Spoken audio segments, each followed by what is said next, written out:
treat life with a grain of salt. I'd like to congratulate those people with the arrival of the old-style New Year. That will bring, I hope, a lot of good developments apart from the routines of life that cannot be helped, and we'll be talking about that. General assessments of the international situation that developed over the past years and the assessments of our attack and our activities and the goals of our work at the international arena were spelled out by President Putin during his press conference on the 19th of December last year.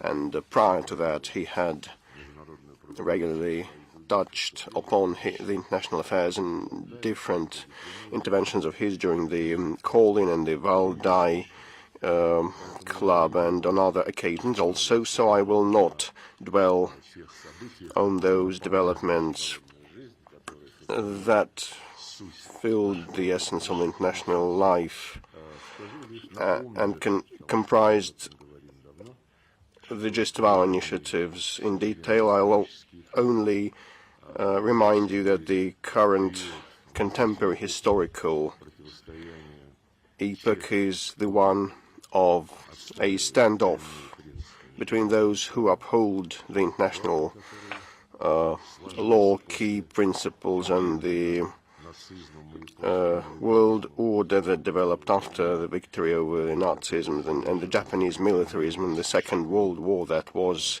enshrined and consecrated in the most important international instrument. I'm referring to the UN Charter. And those, on the other pole, who are not satisfied with the Charter, and those who decided after the end of the Cold War that it was all over, the game was over, and the main rival in the face of the USSR and the social camp was oppressed forever. And then they decided they would be guided not by the UN Charter, but by the wishes that brew inside the so-called political West, made up of the US and their also Asian allies, Japan, Australia, New Zealand and Korea, those we call the political collective West. And having felt that they won in the Cold War, they decided that in the future there would be no need to have any coordination with a strong rival in the face of the USSR then existent, and they would decide on their own, and that would be a top-down system similar to that of the party system of the Soviet Union, a cascade of party committees from top to down. At that point of time, the PRC did not clock up considerable economic achievements in political and economic development that it has been enjoying at this stage. So the West faced no opposition then, but in the past years, and President Putin repeatedly touched upon that, convincingly describing the root causes of the start of the special military operation, on the true origins that compelled us to repel the attack, the war waged by the collective West against us, that had the objective of repressing the main competitor, the resurgent Russia. I will not enumerate those causes, but the main reason was to weaken Russia geopolitically with the help of creating right on our borders, not somewhere far away, but right on our borders, on the historically Russian territories that were developed by Russian czars and their servants, creation of direct military threats on that territory in order to curb and curtail our strategic potential, annihilating it.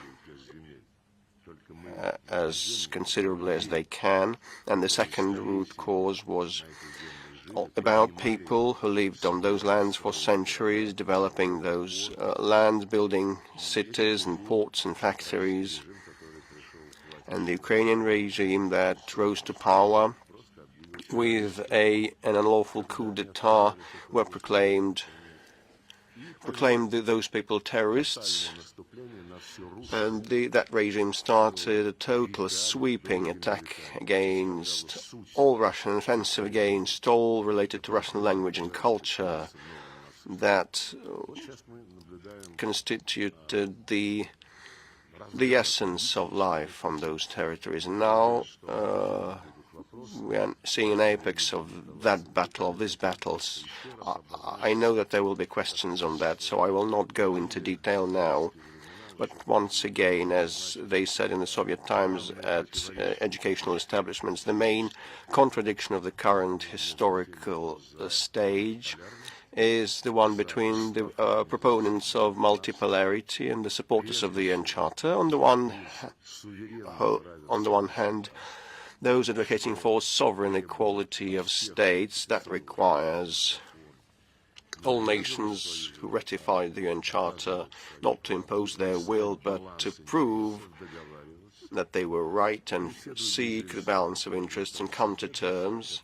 And all those principles contained in the UN Charter are those providing for the international legal framework of a just nature of the system that is called the Yalta-Potsdam system. And now many political analysts, including in this country, start saying that this is an epoch that is gone. I would not be in full agreement with that, because the international sense of the Yalta-Potsdam system does not require any retrofitting. Its underpinnings are the UN Charter, but the point is that the provisions should be implemented and executed, not selectively, like something on their menu, but in its fullness, as all the interrelations between the principles of the UN Charter have been unanimously approved by a special declaration of the General Assembly long ago. No one opposed that, but there is also the other camp or pole countering multipolarity now. So that camp assumes that after the end of the Cold War, the UN Charter was just ink on paper, and they had some instruments of their own. They have their own statute, the rule-based order, although no one saw it. So having this statute, they would arrive to every creed, to every temple, church, or synagogue. And this is the main contradiction as we see it. But actually the desire of theirs to proclaim themselves as the masters of everyone's destiny is driven by a great deal of inertia still today, and this is alarming for me and very surprising, because, you know, any sound politician should become aware that over the past 30 to 35 years, times have dramatically changed. And, you know, the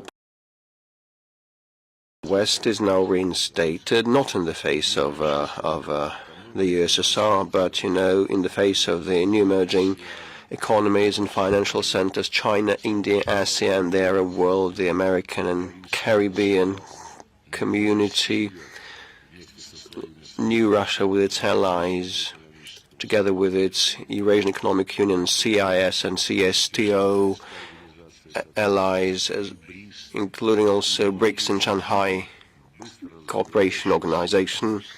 So all those powerhouse groups and economies in different regions belonging to the global majority of the global south. The new reality is already here, And there are in existence strong rivals and competitors who want to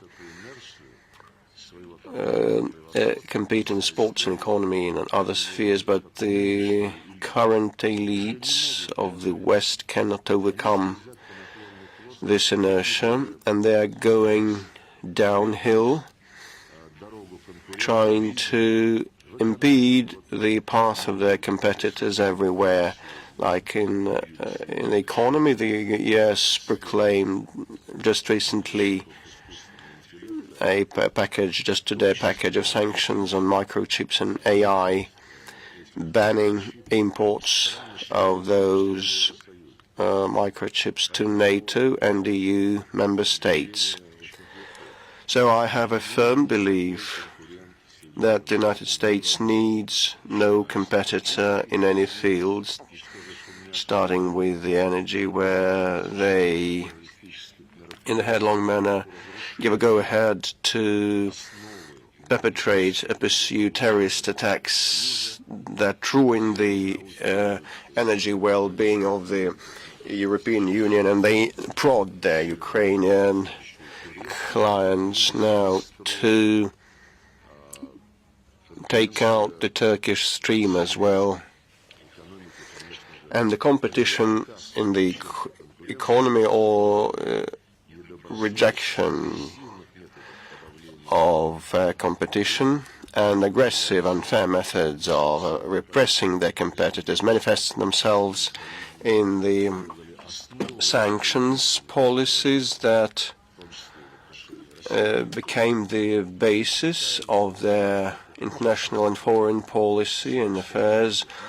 They impose sanctions against China and even against their own allies without the slightest hesitation, when they start thinking that someone else would produce something cheap and be more efficient at international markets than the American manufacturers. And the sports is a kind of a soap opera of how fair competitions are turned into catering to the needs of a country that proclaimed itself to be the winner. So if Mr. Trump, when he takes office, makes America even greater again, so we should have a close eye on the possible methods of President Trump to attain those goals. I would not like to take more of your time. We have outlined the main contradictions of today. I'm ready to take your questions and respond. Please, RIA Novosti. RIA News, you have the floor. Thank you very much. Christian Rodriguez. I'm here, Minister Lavrov. I'm here on the first row. Minister Lavrov, I have two questions, if I may ask them. My first question is about your opening remarks. You mentioned the Yalta-Potsdam system, that it is existing, but we have to respect its key provisions. What can we do about the fact that the world actors confessed that they were not going to consider the system relevant? How can Russia keep them inside the system? This is my first question. And my second question, President of Serbia, Mr. Vučić, makes such statements which are interpreted by some experts as the ones that go in line with the US policy. How do these statements go in line with the special character of relations between Russia and Serbia? Speaking about the Yalta and Potsdam system, this system did not disappear. They say that this system is no longer viable, and political scholars say that we should find some other options given the new balance of power. No doubt, Yalta-Potsdam system was initially discussed and designed by writing the UN Charter. the states who fought Nazism did so, first and foremost the Soviet Union, the United Kingdom, the United States, and later, when the key fundamental principles of the post-war world order were agreed upon, France, and after the revolution in China, the People's China Republic also became the permanent member of the UN Security Council. The Charter, and it is my strong belief, does not need any improvements in terms of principles. The principles of equal rights, of self-determination of peoples, the sovereign equality of states, of territorial integrity of those states whose government behave appropriately, respect the rights of all nations living on a given territory, and that is why represent the whole population living on their territory, which is not the case with the Kiev regime in Kiev, which came to power as a result of a coup d'etat 11 years ago. From day one, they never represented neither the people of Crimea, nor the people of Donbass. All these principles are just. But there is one thing. Proponents of the UN reform say that the key injustice, the main injustice, is the permanent membership of some states in the UN Security Council with a veto right. We have explained on numerous occasions that this is a special mechanism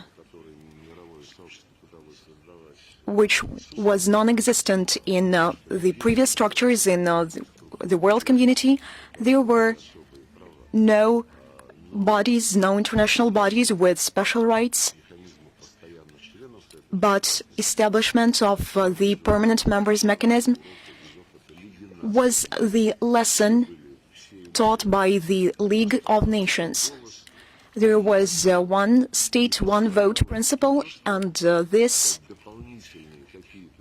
did not allow people to give additional privileges to great powers, but it also prevented more influential powers to implement their special responsibility. They could not feel, they could not perceive their responsibility for the destiny of the systems included in the League of Nations systems.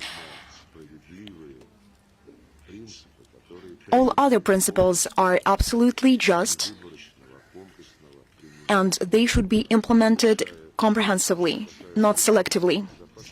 Speaking about the UN Security Council reform,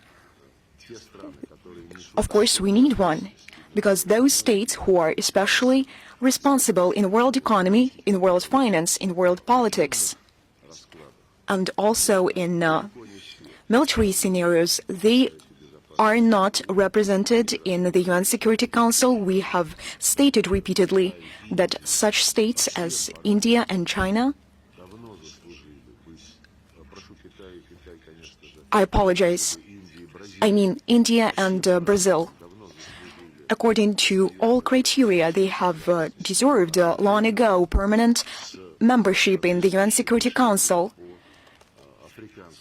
And similar is also just about the African representation in the UN Security Council. On the other hand, the West is trying to disrupt. Means they are trying to guarantee their dominance.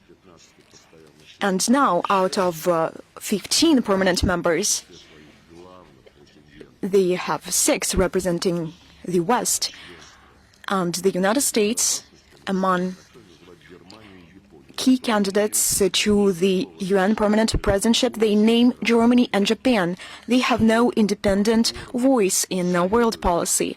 They are just blindly following the US political course. And when the United States oppress their interests directly, their voice is never heard, as it was the case with Chancellor Scholz when the gas pipelines were exploded.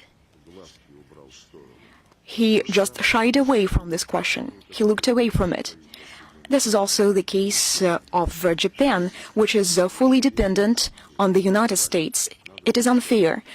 The West has 6 seats out of 15. We should increase the representation of the developing states. And together with this UN Security Council reform, we will make the West understand that it is no longer capable to impose on the whole world for many centuries its own rules, to pump out resources from Africa, Asia, and Latin America to live at the expense of others, and that we should seek the balance of interests. And we have a very good foundation for that. The International Legal Foundation of the Yalta-Potsdam System, International World Order, and the UN Charter. We should only implement it. They should understand that they can no longer rule the world. Speaking about Serbia, of course we want our relations with Serbia to be based exclusively on the interests of the Russian and Serbian people, on the interests of our states. In the overwhelming majority of cases, we have convergent positions, and these relations have concrete agreements, have concrete projects, including in energy, approved by heads of states, approved by governments, approved by companies and enterprises. We have shared and joint production. I mean the corporation Serbian petroleum industry. This corporation cannot be nationalized. By no means. And when the United States, when Biden administration, Democrats have such manners in American policy to spoil the whole thing till the end of their mandate, as it was the case with Obama 3 weeks before Trump's inauguration, when he banished 120 diplomats from the United States and arrested 5 sites of diplomatic property. Of course, we had to respond. And the Russian-American relations were this whole case did not help Russian-American relations easier and less complicated. And if the deputy assistant on energy came and he was present at the joint press conference with Vučić, he was lecturing them. You have 45 days to go. You have to get rid of Russian assets in Russian capital from the Serbian energy industry. Otherwise, we will prevent all your goods from the global markets. This was a very rude statement. But so to say, this is a trademark of the outgoing administration. When you were not elected, and when your team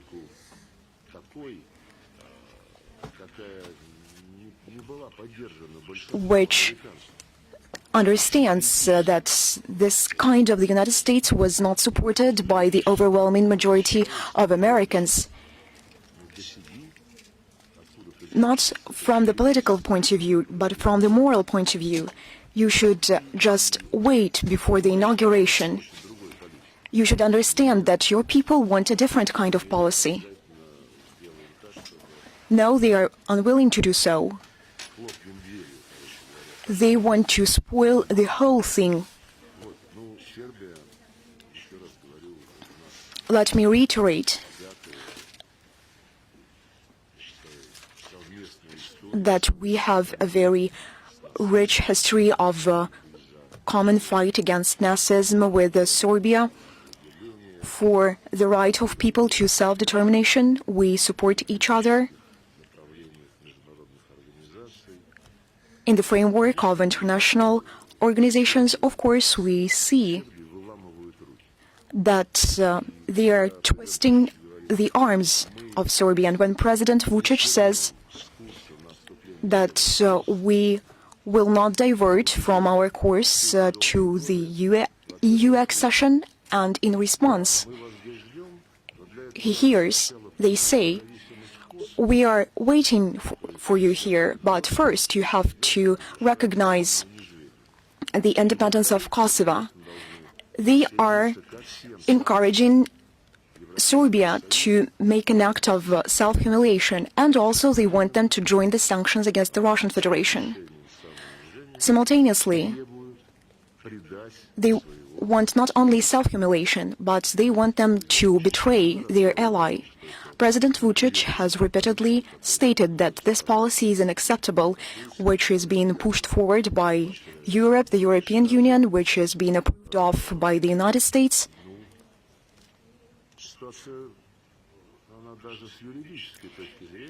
Even from the legal point of view, this situation demands quite courageous decisions and solutions. When you have an agreement with someone which has nothing to do with us, but which has to do with our willingness and our aspiration to punish your partner, because we just want to do so. And this also backfired to you. It is up to the Serbian people to decide. The Vice Prime Minister, who represented Serbia during BRICS summit in Kazan, he made a clear statement in this regard. We will wait and see. We are in contact, we are in touch with our Serbian friends. We will hold urgent consultations and we expect their reaction. RT Spanish, the floor is yours. Minister Lavrov, just lately, Venezuela held the inauguration ceremony of Nicolas Maduro, the legitimately elected president of the state. However, his rival at the election still says that he is the winner of the election. It is considered to be the winner by some other states, including the US. What do you think of the situation? Perhaps this situation is similar to the one we had during the previous election. What is the objective? What is the objective of Washington? In principle, Washington is blinded by its dominance, by its impunity, by its right to decide the fates of all the people in the world. It is not manifested only in Latin America, in Venezuela. Mr. Gonzalez, Svetlana Tikhanovskaya, they were also proclaimed as legitimate representatives of Belarus. At least she is received in the Council of Europe and some other Europe-centered.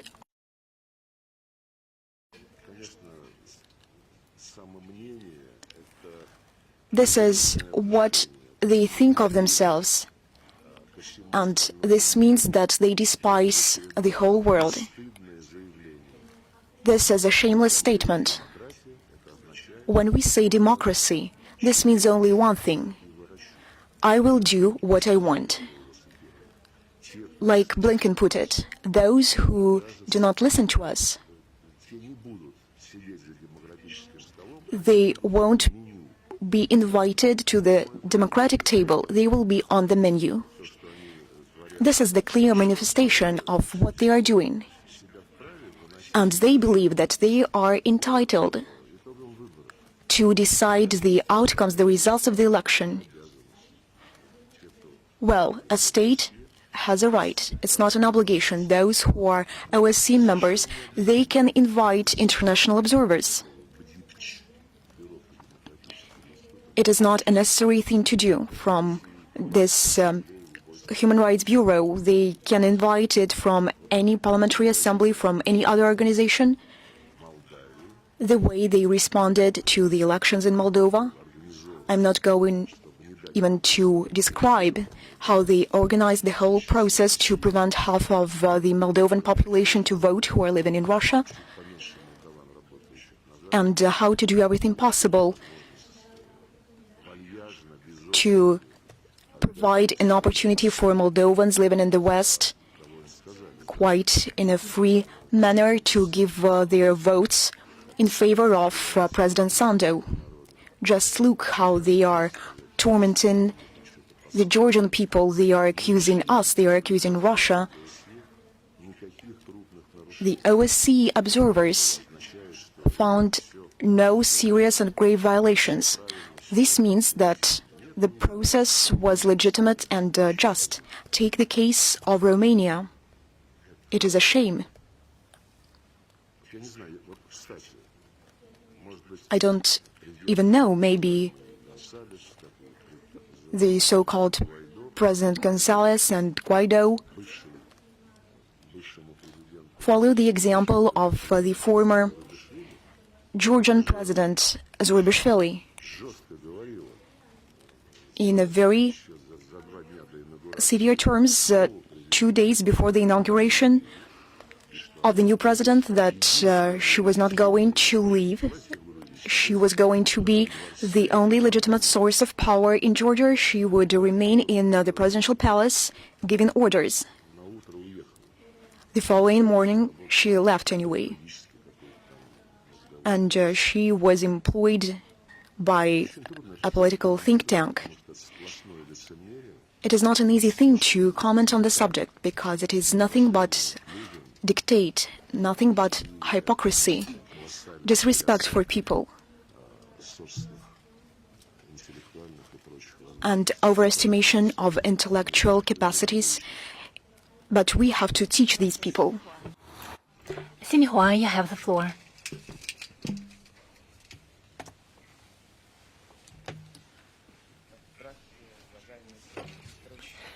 Your Excellency, Mr. Lavrov, I represent the International Xinhua News Agency. I have the following question. Some time ago, Minister of Foreign Affairs Van Yi said a short time ago that the Russian-Chinese relations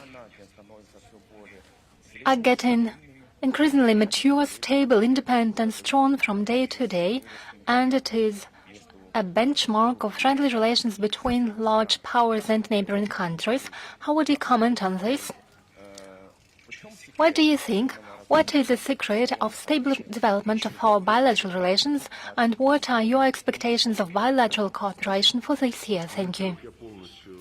Well, first of all, I completely share these estimates of the relations between the People's Republic of China and the Russian Federation, as it was formulated by my good old friend Van Yi.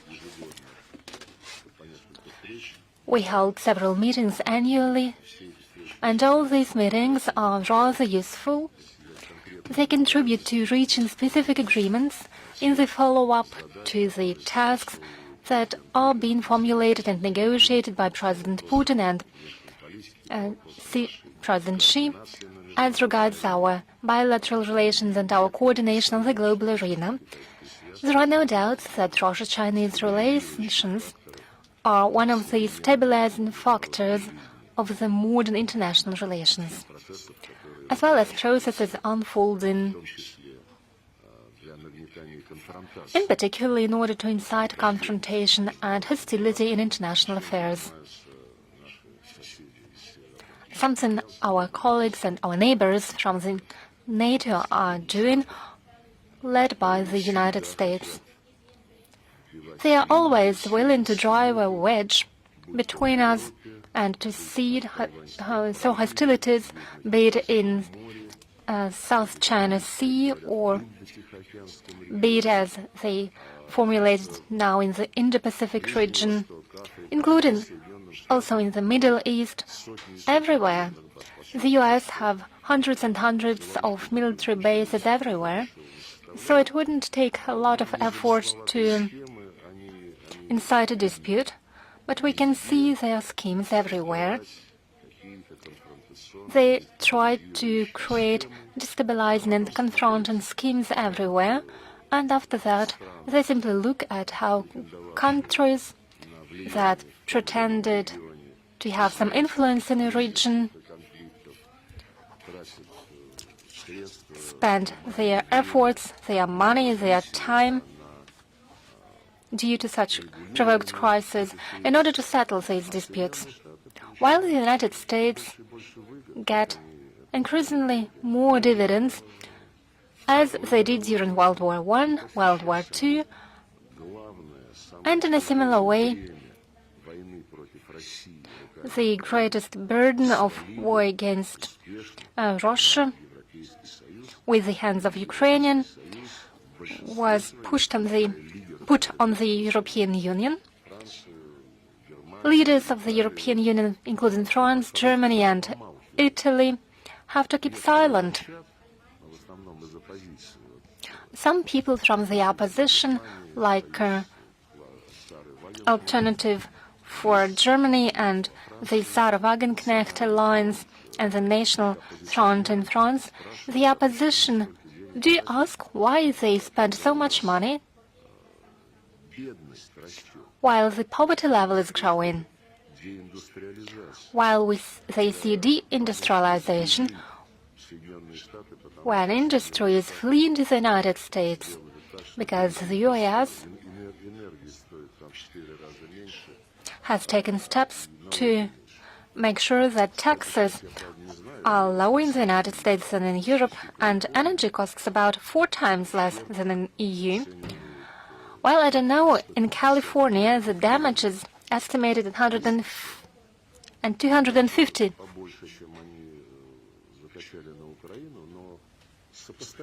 billion US dollars. That is about as much as they pumped into Ukraine. Those are compatible figures. And probably what we have seen during the international events, like the cooperation platform with Asia in San Francisco, they have problems everywhere. They have poverty everywhere if you leave the central streets. So when the People's Republic of China and the Russian Federation speak up for an equal and friendly dialogue with the United States, it means, above all, that we are trying to uphold the principles of international communication as enshrined in the United Nations Charter. These principles were formulated after World War II ended with the defeat of the German fascism in Europe and defeat of Japanese militarism in the Far East. And our heads, our leaders, agreed to celebrate these 2 great events, the 80th anniversary of the war in World War II in Europe and the 80th anniversary of the victory in the war in the Far East together. I'm confident those will be 2 landmark events, and they have colossal importance. They will serve as a reminder for all of us, for our children, and for the youngest generation, at what the peace was achieved.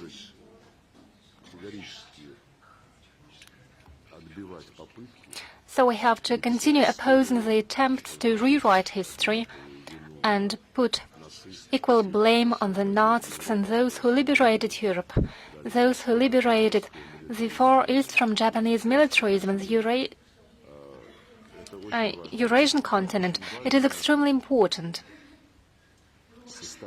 It is an important component that glues together the Russian-Chinese strategic cooperation and multifaceted partnership between our countries. I believe that is the secret of our success. We have a shared history. We don't abandon, we don't deny our history. Neither Russia nor China have ever abandoned the obligations we have taken upon ourselves, including, I'll reiterate, including the obligations laid down in the UN Charter. Unlike the West will never say it is no longer considering such obligations as valid, but in reality, they never follow these obligations. Instead, they follow their narrow egoistic interests. So the body is established based on the Russian-Chinese partnership, the Russian-Chinese joint initiatives,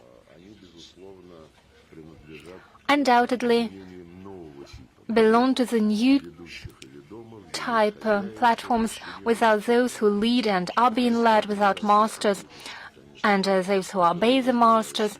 I'm talking about the SCO that is building up ties with the Eurasian Economic Union. The Eurasian Economic Union, in its turn, closely harmonizes its integration plans with the Chinese One Road and One Belt plans. I'm also talking about the BRICS. After the Kazan summit, it has become even stronger.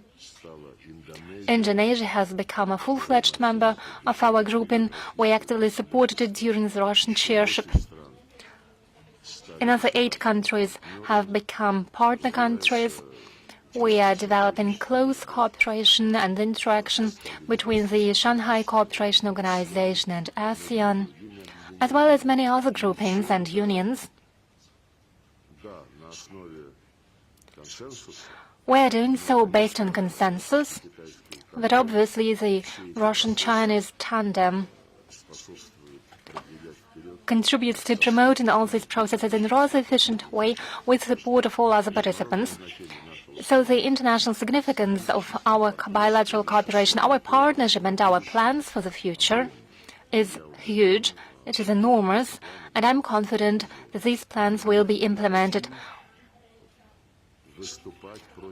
We don't want to be against someone. What we want is just one thing. We want all countries on our planet, including the entire collective West, led by the United States, and pursue their policy based on the respect for the interests of all of their partners. It is a shared position of Moscow and China.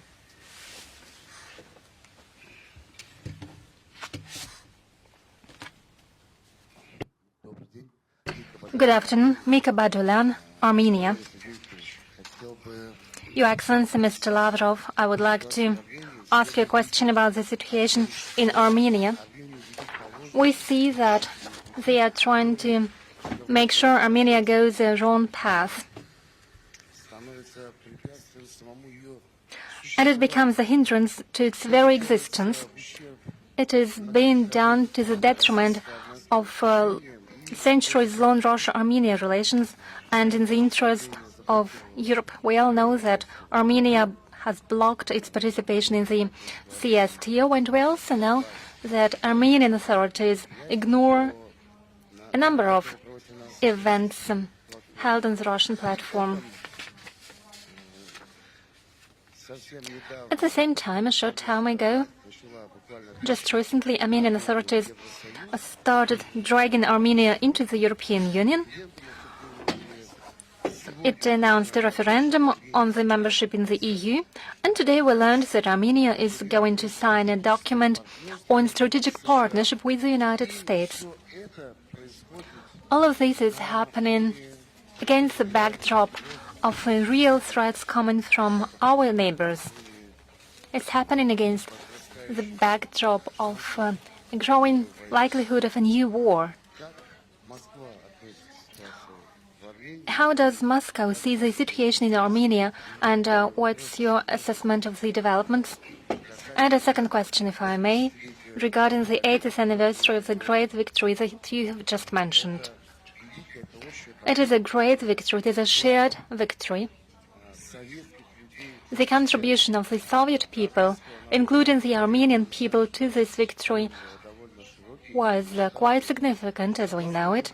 Would you agree that this victory and the memory of this victory is one of the foundations on which the strategic alliance between Armenia and Russia should base itself.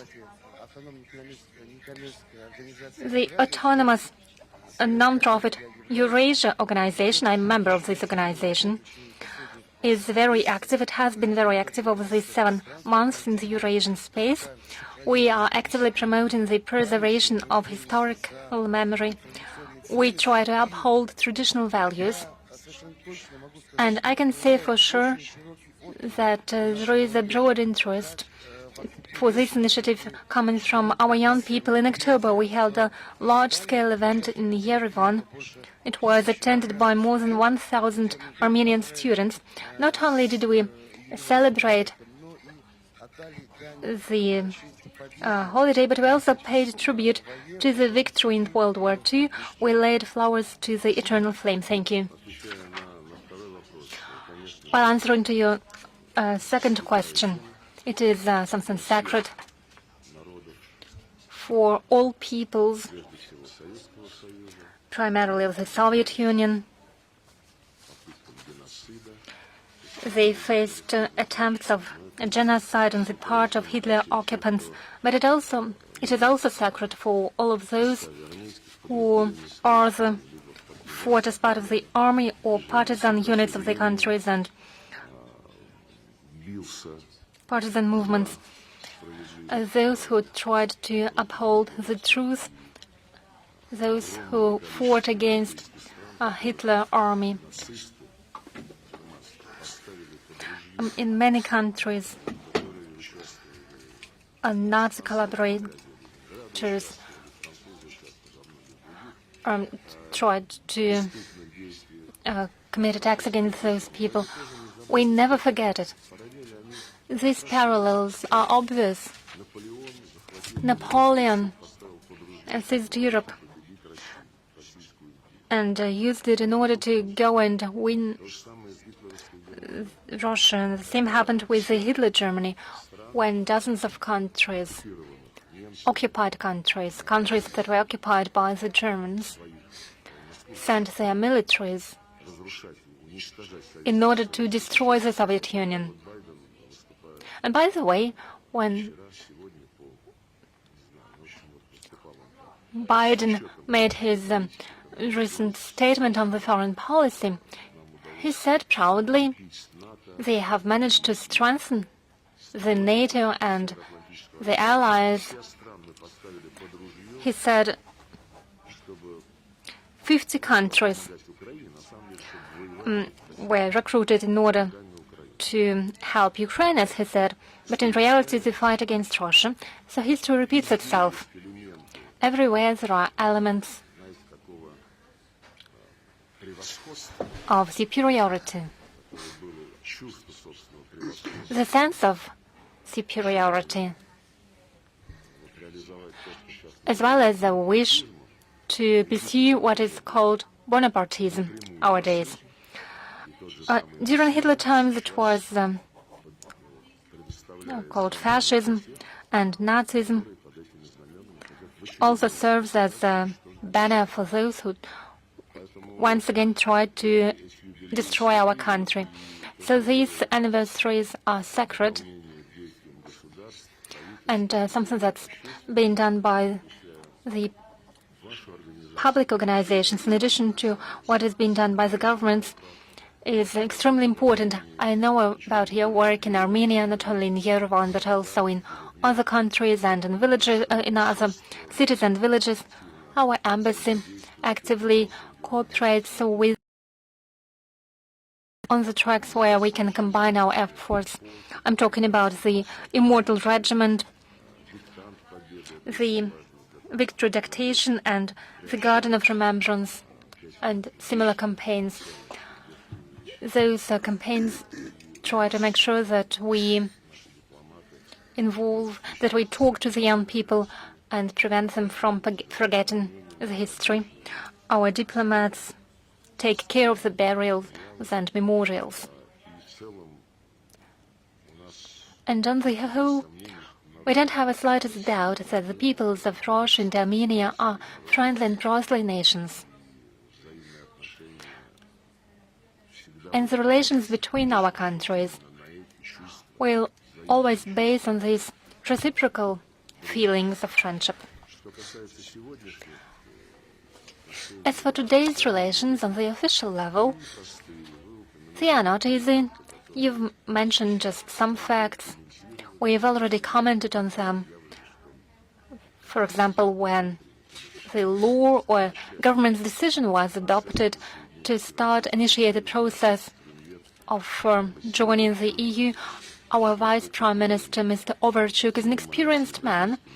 He's been dealing with the Eurasian Economic Union and its enlargement, its development for a long time. And he said it frankly that those things are incompatible. Those are two different FTAs, two different systems.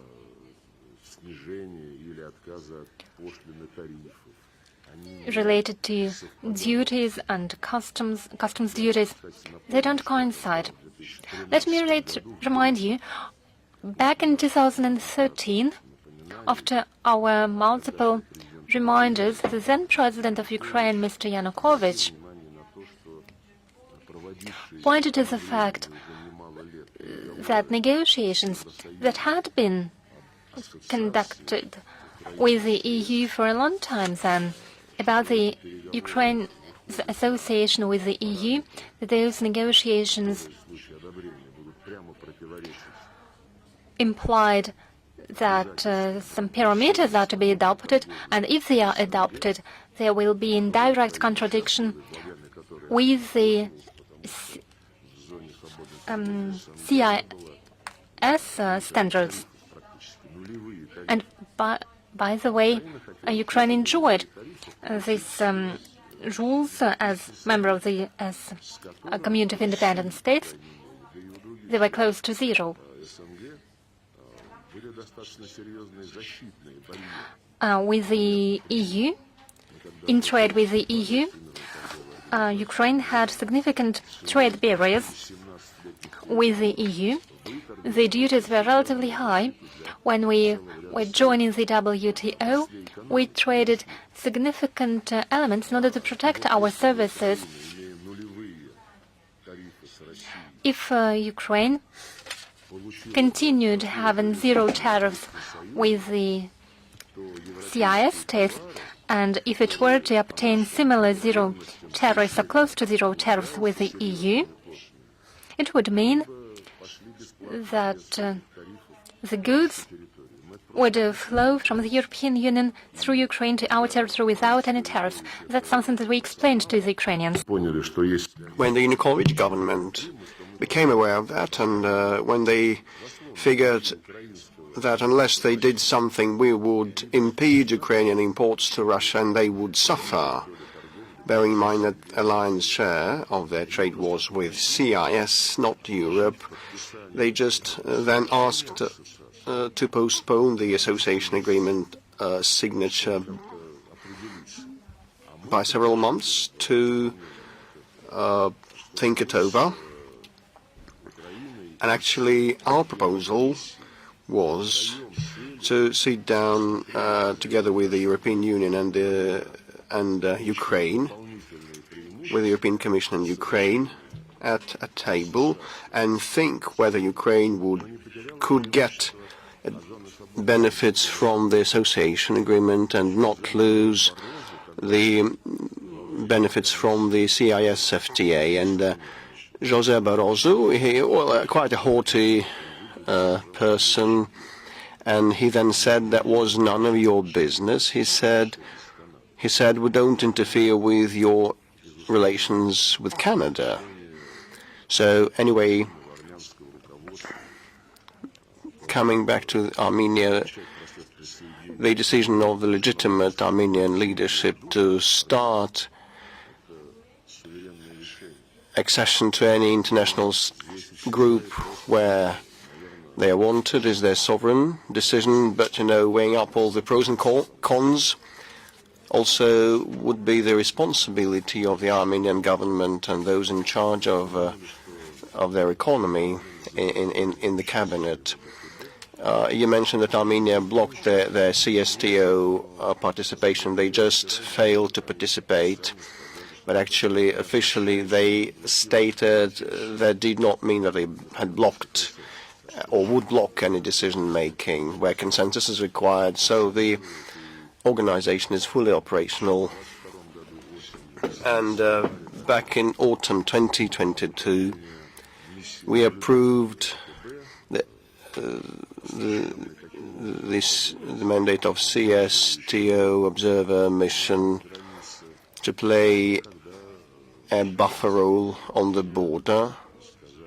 But then our Armenian friends, well, it was ripe and ready, and at the last minute they declined. They said it would be hard for them to agree, because in September 2022, when a three-day clash happened on the border, CSTO failed to protect the territory of its ally, and President Putin repeatedly mentioned this incident. There was no delimited or demarcated border. So 3 or 2 kilometers one way or another would be hard to determine as someone's land. There were some skirmishes, but you know,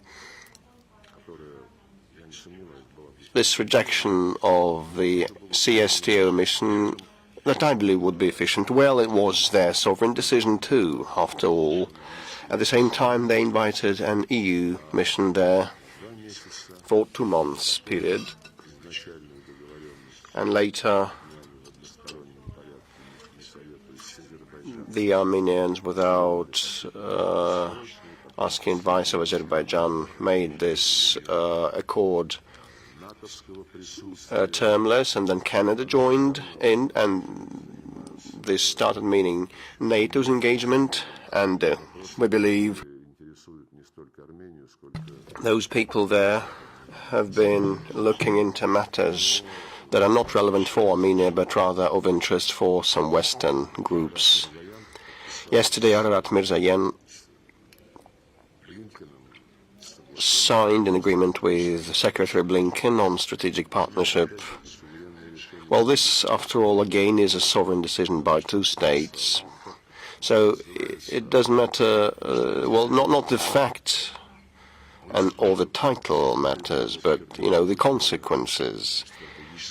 We also had the term strategic partnership in titles of many agreements with Western countries, where, you know, proclaiming such strategic partnership,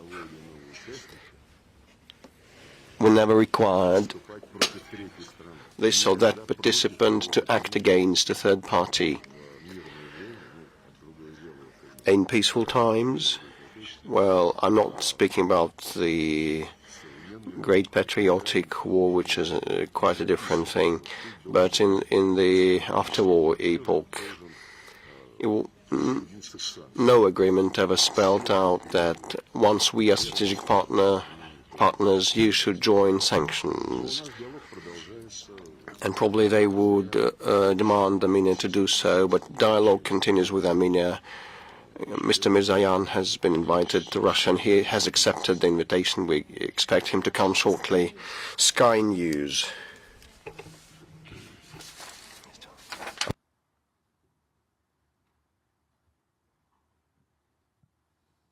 Thank you, Foreign Minister. Ivor Bennett from Sky News. The return of Donald Trump has fueled speculation of a peace deal in Ukraine. Is he the master deal maker he claims to be? And how far is Russia willing to go? What concessions are you willing to make to reach an agreement? What's your reaction to Donald Trump's recent refusal to rule out using military force to acquire Greenland? If that were to happen, how would Russia react? And can you rule out using military action in the Arctic? Насчет Гренландии, Панамского канала. With respect to Greenland and the Panama Canal, There are some specific initiatives in place that will be launched right after he takes office. Well, some of the initiatives to start negotiations with Denmark to purchase Greenland. At the same time, we hear statements by the Prime Minister of Greenland, and they have a peculiar relationship with Denmark. So he said that they don't want to be Danish or American, they want to be Greenlandish. So we should listen to them in the first place, like this country being a neighbor to some of the islands and peninsulas and others, and other territories. We listened to the opinions of the residents of Crimea, Donbass and Novorossiya to find out what their attitude to the regime that had come to power via an unlawful coup d'etat was. And they did not, those residents did not take this regime favorably, and this goes in full conformity with what I mentioned at the outset of the conference, a right of nations to self-determination. If an ethnicity or a nation, being part of a bigger state, believes it would be better off somewhere else, it wants to emancipate in line with the UN Charter, this big nation is obliged not to impede the expression of that will. Not the way the Spaniards behave with Catalonians, or not the way that Scotland is treated. If a smaller nation or an ethnicity expresses its determination to use this right, and the international law, as spelled out in the UN Charter and the UNGA Declaration, means and says that all should respect territorial integrity of nations whose governments fully represent all the population living on that territory. If Greenland believes that Copenhagen does not represent its interests, so they probably have this self-determination right that comes into effect. But actually, a right for self-determination was the legal basis for the decolonization process back in 1960s and 70s, when the vernacular, the indigenous African tribes and peoples understood that the colonizers that ruled them then did not represent them and their interests. This is when the self-determination right enshrined in the UN Charter was implemented at a large scale in full conformity with the Charter, but not completely. Today, there are 17 non-fully self-governed territories remaining in the world. There is a decolonization committee of the General Assembly of the United Nations meeting annually and stating every time that the decolonization process should be carried through to the end, including the Mayotte island that the French would not part with, despite the UN decision, in the Comoran Islands and Mauritius, also in 17 territories that are not fully self-governed. Still, the right of nations to emancipate, to self-determine is existent. It is the foundation of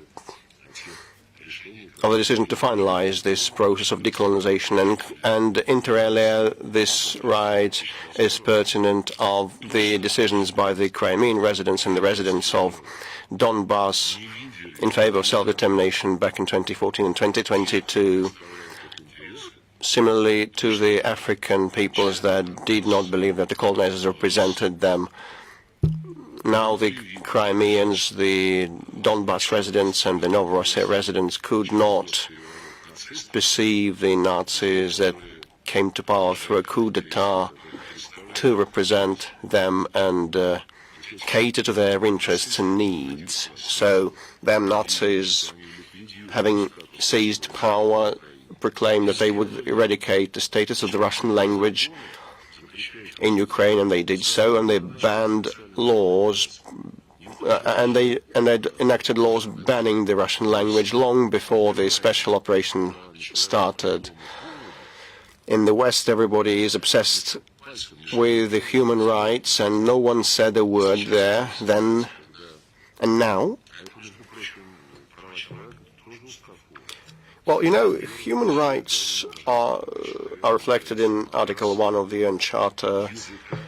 Well, everybody must respect human rights, respect of race, gender, creed, or ethnicity. So the canonic Orthodox Church in Ukraine is banned, and the language is banned in Ukraine, the Russian language is banned in Ukraine, and no one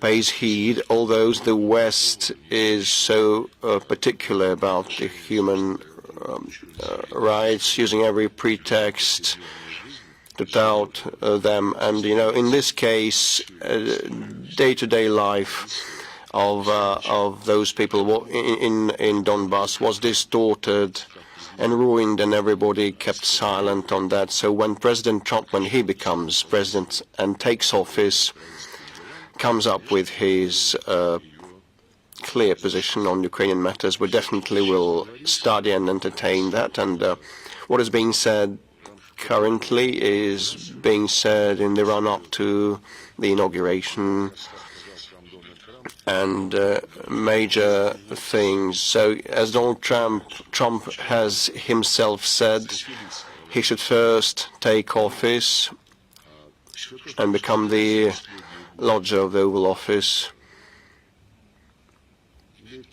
So all those things described in recent years have several aspects. Well, the fact that the real situation on the ground is now mentioned more frequently is commendable. And at the same time, Mr. Waltz, who, as I gather, will be the national security advisor in the future administration, and President Trump, in a big interview, mentioned also that they mentioned the root causes of the conflict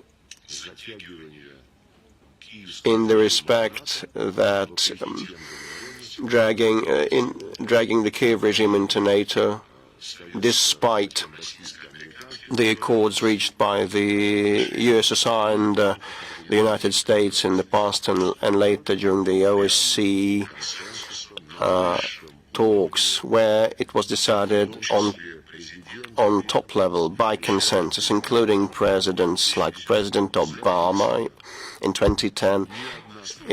So that consensus decision spelled out not a single country or organization on the OSCE space aspires for domination, and no country will strengthen its security at the expense of someone else's security.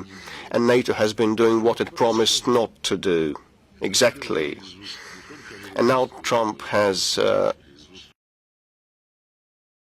openly, for the first time ever, a frank concession followed from the mouth of a Western leader that NATO members were lying when they signed documents and instruments with the USSR and later on the OSCE level. That was used as a screen, as a pretext and a garb to move closer to our borders, violating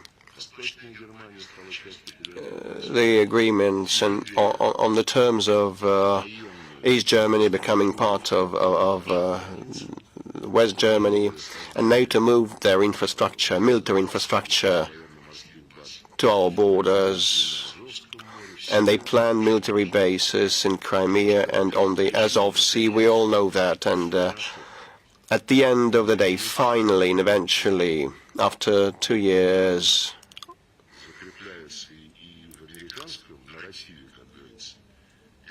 of our reminding them about that, well, we start hearing that in the American narrative, but no one at this point publicly mentions the rights of the Russians and Russian speakers whose language and culture and mass media and canonic faith in Ukraine were legally prohibited. So we will not have a serious conversation if the West pretends it were normal, and like when the ongoing administration in the person of Blinken and Sullivan says that the new administration will follow in the footsteps of supporting Ukraine. Is it the inheritance to exterminate all Russian things? Is their last will that they want to be inherited? That all belonging to Russian language and culture should be exterminated? It is a testimony of Nazism and upbringing and raising Nazis as a form of foreign policy against a country that the United States want to contain and prevent it from having any competitive advantages. So we'll wait for specific initiatives from the American side. And President Putin said he would be ready to meet. At this point, we haven't received any specific proposals. And President Trump said he would be ready to meet, but first he should take office, he said. Greece Open TV.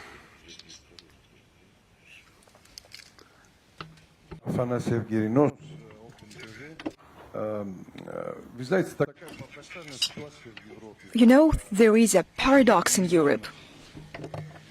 Many millions of people in Europe, and I believe that in some states like mine, in Greece, in Cyprus, the overwhelming majority of people disagree with the policy pursued by our governments.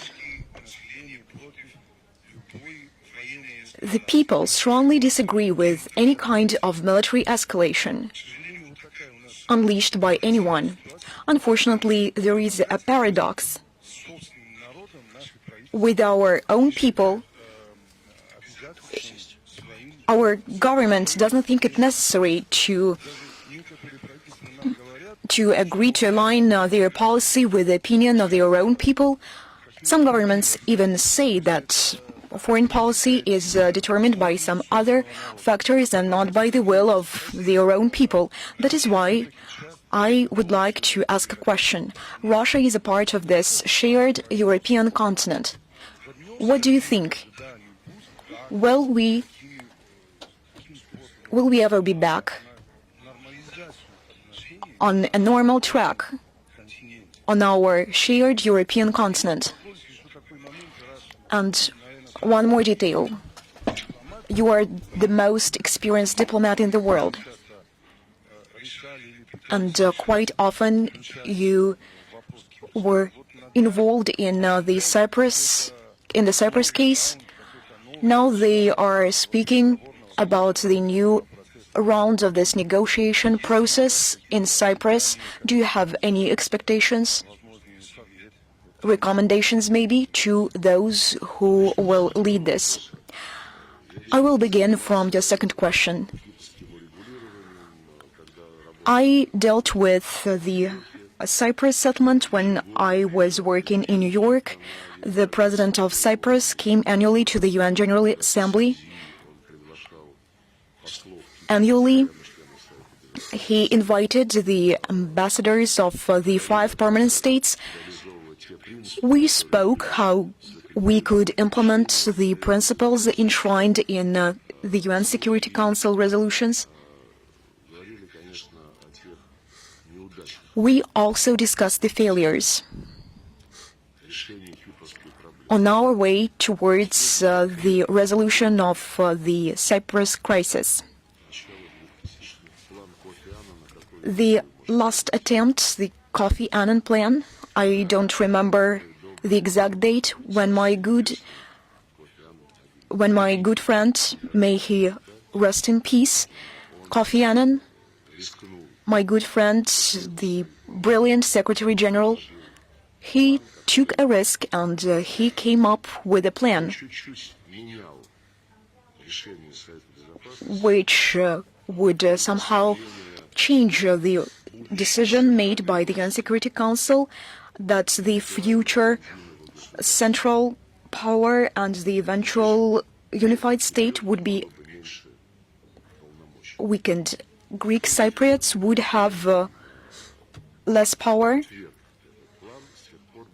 and this plan was denied. Since then, I do not know that any concrete steps have been made so far. Our Turkish neighbors, they say that these are two equal states and it cannot be any other way, that we have to come to terms to find a solution. We don't have any magic plan which we can propose or which we would impose. The interests of the two nations should be considered. The permanent members of the UN Security Council, they were considered to be guarantors of this process.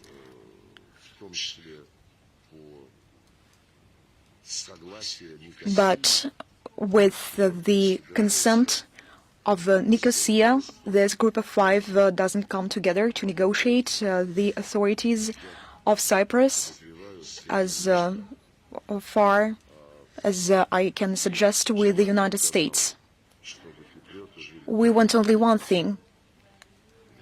We want the people of Cyprus to live the life they want in the north and in the south. Many Russian citizens live in the south of Cyprus, and more than 10,000 Russian citizens live in the north of Cyprus. We don't have the permanent consular office there, but we provide consular services on a regular basis, and we want the people of Cyprus to determine their future. We understand that the authorities of Cyprus have partners who do not merely want the people of Cyprus to come to a solution as soon as possible, but they suggest the ways of this solution. For instance, to join NATO, to change their domestic legislation in order to do something wrong to Russians who transferred money to the banks of Cyprus. And when they say what cost do they pay to enter the European Union, and to Cyprus, they say we will have no problems in the NATO, we all will be allies. But here you have to diminish the number of Russians. Perhaps you should not remember so often about your shared history, and we do not interfere into this question. I understand that for Cyprus this is a very important issue, but from the geopolitical point of view, the first part of your question is far more important: whether we can come back on a normal track on our shared continent. This is a very important notion. It is Eurasia, the biggest one, the most densely populated one, and perhaps the richest one, a rival to with Greenland in terms of natural resources. But this is a continent where, with no unified structure, unified body for the whole continent. In Latin America there is CELAC, in Africa there is an African Union, along with many sub-regional organizations and structures in Latin America and in Africa. Of course, they are in place, but there is one organization for the whole continent. And here in Eurasia, we only have a sub-regional body, and we do not have one shared roof which would bring us all together. And it would be a good thing to have one, to establish one. You asked whether it is possible to have normal relations again. We understand that the West is a part of our shared continent. There are some organizations, OSCE, NATO, the Council of Europe, the European Union. The first two, OSCE and NATO, they are founded on the concept of Euro-Atlantic security with the participation of the North America. The European Union was established for Europeans, but not long ago they signed a treaty with the NATO in line with this agreement from the military point of view. If we have a war, God forbid, the European Union will act under the command of the NATO. They also said that Switzerland should involve if NATO should pass your territory into the direction of the Russian Federation. You should move away. You should lift all legal all formalities. The Council of Europe, the United States is an observer state, but what the Council of Europe is doing, including illegitimate tribunals, compensation mechanisms, some registers, in order to punish Russia as much as they could. This all is done under the instruction of the United States, the OSCE, the NATO, and now the Council of Europe and the European Union. And the Council of Nordic States, now they all are the NATO members. These all are Euro-Atlantic bodies, not Eurasian ones. And perhaps those who want to take control of Europe, they are interested in preserving this Euro-Atlantic structure and architecture to make it dominate. They understood not long ago that the northeastern part of Eurasia is a more promising region from the point of view of economy and infrastructure, where some projects can be implemented, where we have logistics and infrastructural prospects. So what does NATO want? What does Washington want? To bring the Eurasian continent into this Euro-Atlantic construction. Stoltenberg, not long ago, said that the security in the Euro-Atlantic region and the Indo-Pacific region is indivisible. The indivisibility of security, which was proclaimed in 1991 as the OSCE principle, that meant that you cannot strengthen your capacity at the expense of others.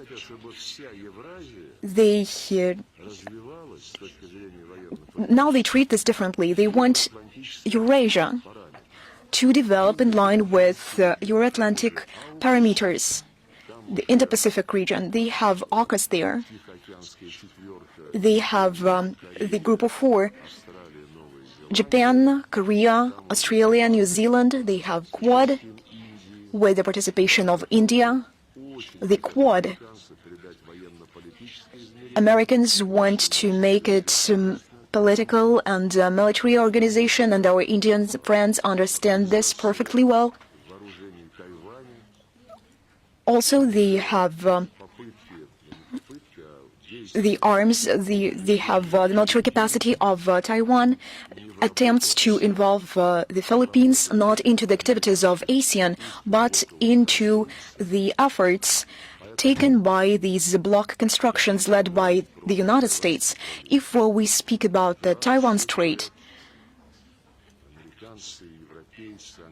everyone says Europeans, Americans, British, that they respect the position of one China, the People's China Republic, but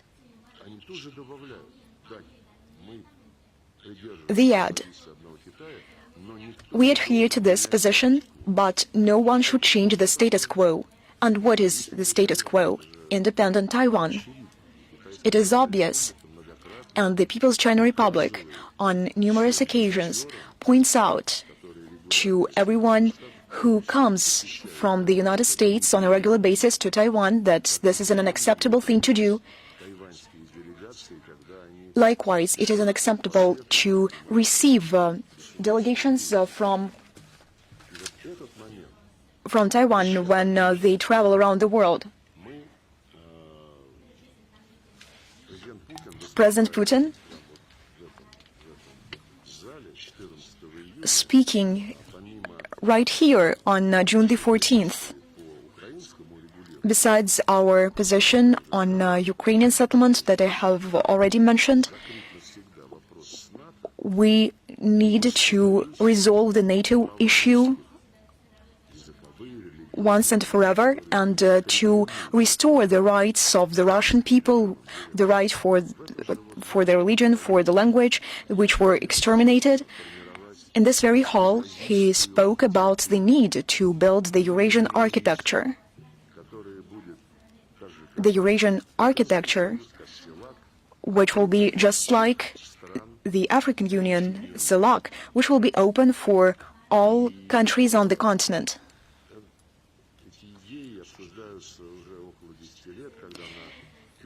We have been talking about this for a decade or so, when during the first ASEAN summit, President Putin came up with the initiative of a greater Eurasian partnership. Some agreements are already in place with the Shanghai Cooperation Organization, Eurasian Economic Union, with ASEAN as well, and now we are working with the Gulf Cooperation Council.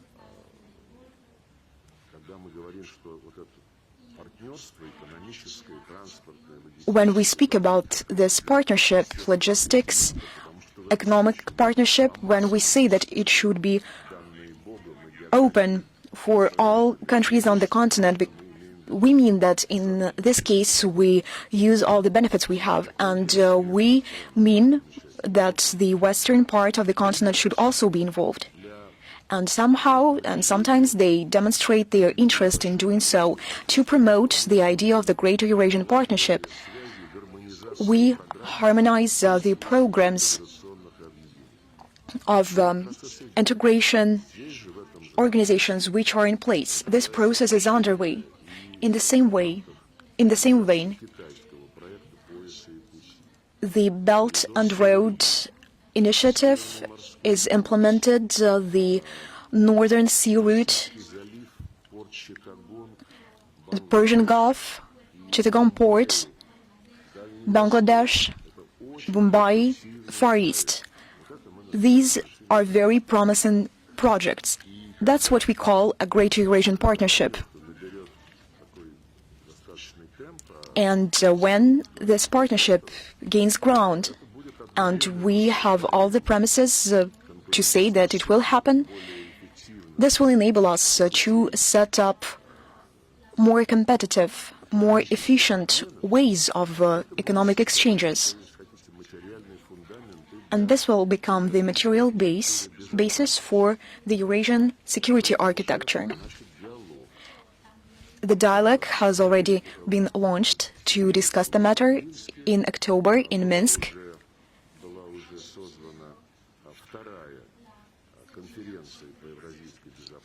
We participated at the second Eurasian Security Conference.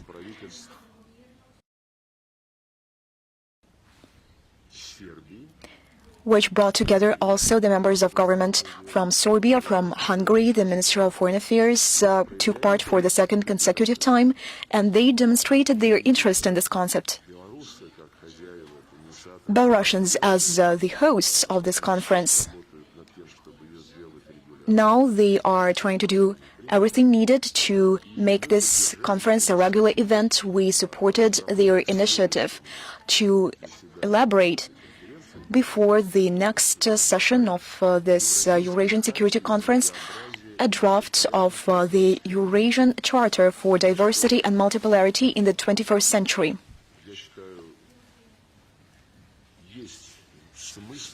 That is why I believe that we should think about the ways how the Eurasian continent can develop based on the interest, first and foremost, of the states of the Eurasian continent, not from the point of view of the Euro-Atlantic,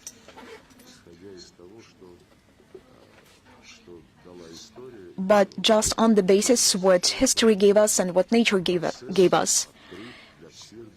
This process is open for anyone without any exception, for any state on our Eurasian continent. Cyprus is an island, but you are also invited. CDF, the floor is yours. Thank you very much. Armin Körper is my name, from German television ZDF. We have talked about a possible meeting between President Putin and President Trump already. What part could you see for the European Union and countries like Germany in possible negotiations about the Ukraine conflict? Thank you. Я считаю, что Германия уже сыграла свою роль. I believe that Germany has already played its part, played its role when they became and when they behaved as guarantors, like Chancellor Merkel and President Hollande, when they said that the Minsk agreements, which were drafted and elaborated in the capital of Belarus for almost 20 hours, which were concluded between Russia, Ukraine, Germany and France, they said that this was a peace treaty between Moscow and Kiev, and we are, France and Germany, we are the guarantors of this treaty. They interpreted the status of the participants differently. Their position was, we, France and Germany, we are guarantors. We made you sit at the negotiations table, and we are guarantors. This document, Minsk agreements, we brought this document to the UN Security Council. Unanimously, it was endorsed there. And they urged us to implement these Minsk agreements. I'm not going to enumerate hundreds and thousands of violations committed by the Kiev regime, including bombardments of civilian sites, of civilian infrastructure, complete blockade of the territories who refused to recognize the results of the coup d'etat.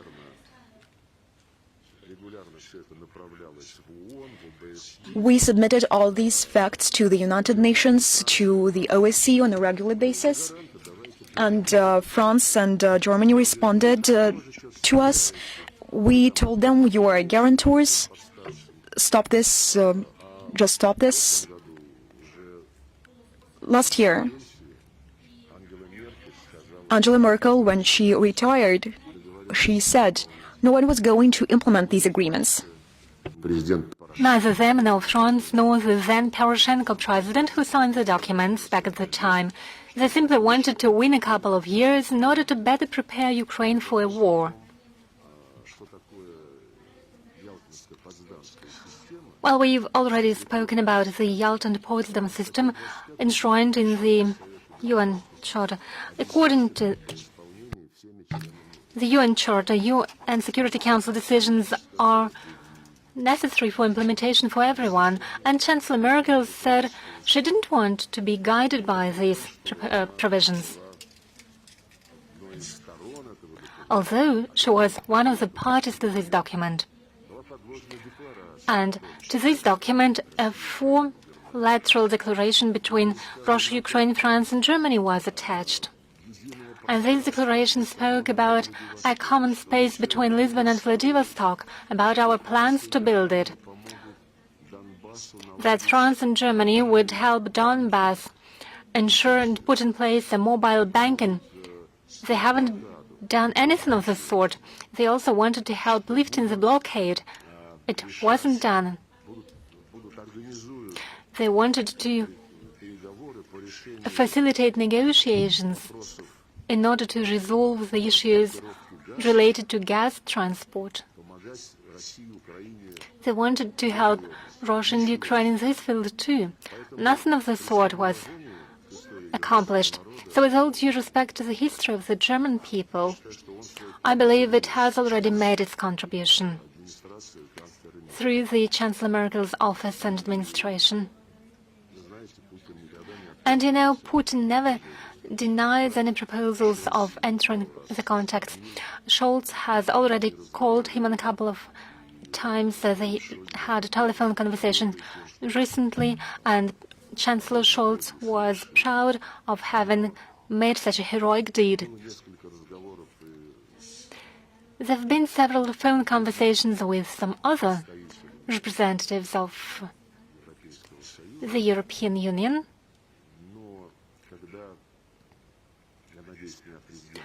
I hope President won't be too angry with me. I'm not revealing any secrets. But in the conversation with President Putin, Scholz hasn't said anything that he wouldn't have said publicly every second day. He said we have to go back. He didn't utter a word about the root causes, about the Russian language and the Russians whom Zelensky wants to occupy his territory. Although back in 2021, even before the special military operation, Zelensky said, if you feel yourself to be Russian in Ukraine, then you'd better leave to Russia, you know, for the sake of your grandchildren and children. And a short time ago, he even used some indecent words when he spoke about the Russian peacekeepers. Well, whether or not he is adequate, it's a different question. Turkey was already a place where an agreement was reached and initialed. Boris Johnson, who is now publishing some books, prohibited Ukraine from signing a treaty based on the principles negotiated in Istanbul. There was a series of meetings in Belarus, and President Lukashenko reiterated that as a close neighbor immediate neighbor of Russia and Ukraine, he believes that Belarusian interests have to be taken into consideration, and we value his position. So we see a broad interest, a broad support for the possibility of a telephone conversation and then a personal meeting between presidents of Russia and the US. It's because of an understanding. Well, they did understand it a long time ago. Now they started recognizing that it's not about Ukraine. Thing is that Ukraine wanted to use Ukraine in order to weaken Russia in the context of the Russian place in the system of European security. There are two aspects in this. First, threats on our western frontiers have to be eliminated. It is one of the main root causes, and they can only be eliminated in the context of some broad agreements. We are ready to discuss security guarantees for a country that is called Ukraine these days, or part of this country that hasn't expressed its view yet, unlike Donbass and Novorossiya. But the Eurasian context will be predominant in those negotiations, because the western part of the continent cannot such giants as Russia, China, India, the Persian Gulf, the whole of Southeast Asia with hundreds of millions of people, including Bangladesh and Pakistan. So we have to shape the continent in order to make sure that affairs in the central part of this continent, in Central Asia, in the Caucasus, in the Far East, in the Strait of Taiwan, in the South China Sea, are resolved by the countries of the region and not by Stoltenberg, who says we're going to work there because security of the NATO depends on the Asia-Pacific region. In what way is it dependent on it? He really said it. He was asked whether NATO is still a defense alliance. He said, yes, it is a defense alliance. We protect the territories of our members, but the security of our members in the modern day in reality is dependent on the security in the Asia-Pacific region. That is why NATO will deploy its infrastructure in the region. It would create alliances between the US and South Korea, for example. They already have a military alliance with a nuclear component. They reformed it just a short time ago, and so on and so forth. Another interesting issue for the political analysts is to think about how to bring all these aspects together. The Euro-Atlantic approach to the entire Eurasia, let me assure you, it is an illusion. Irina.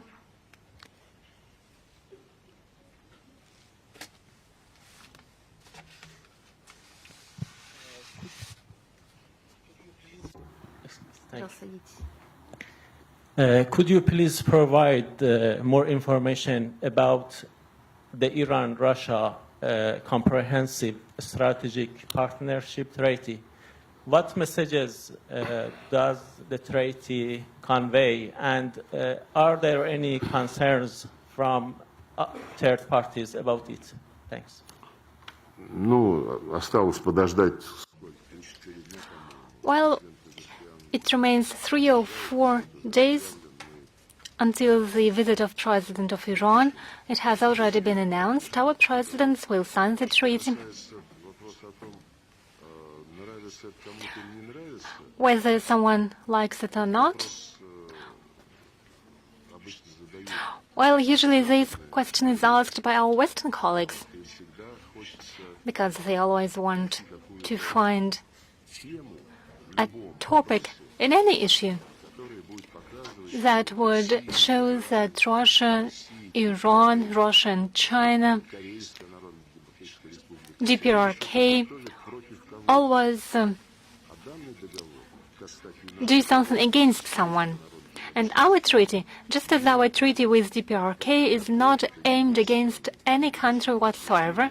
It is constructive, and it is aimed at strengthening the capacities both of Russia and Iran, as well as our friends in different parts of the world, to make us more capable of developing our economies, resolving social issues, and ensuring our defense capabilities. Al-Maidin.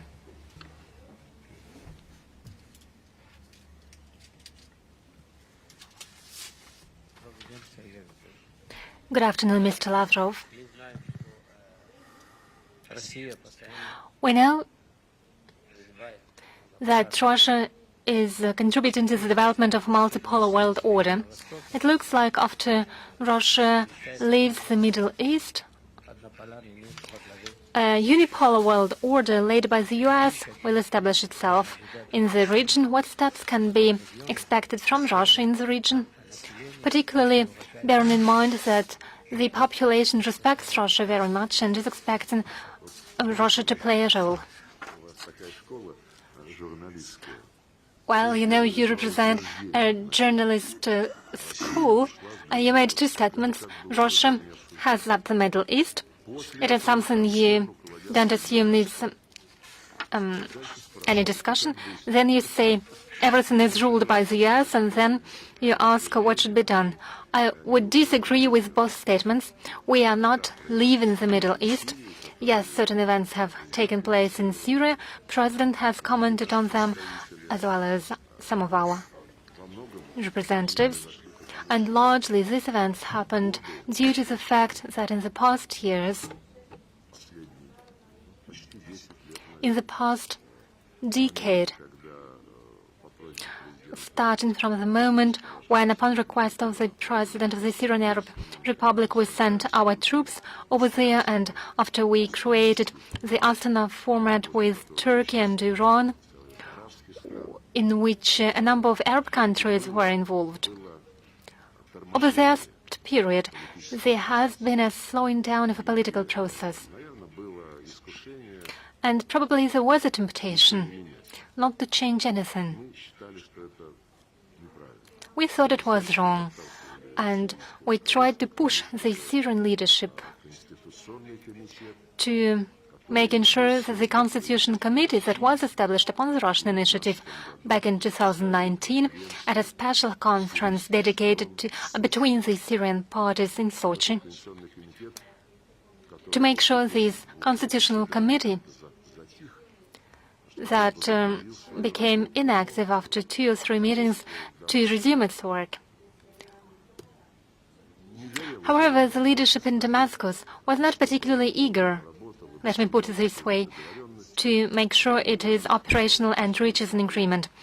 And only one agreement was possible, that is to separate powers, to share powers with the opposition. Obviously not with terrorists.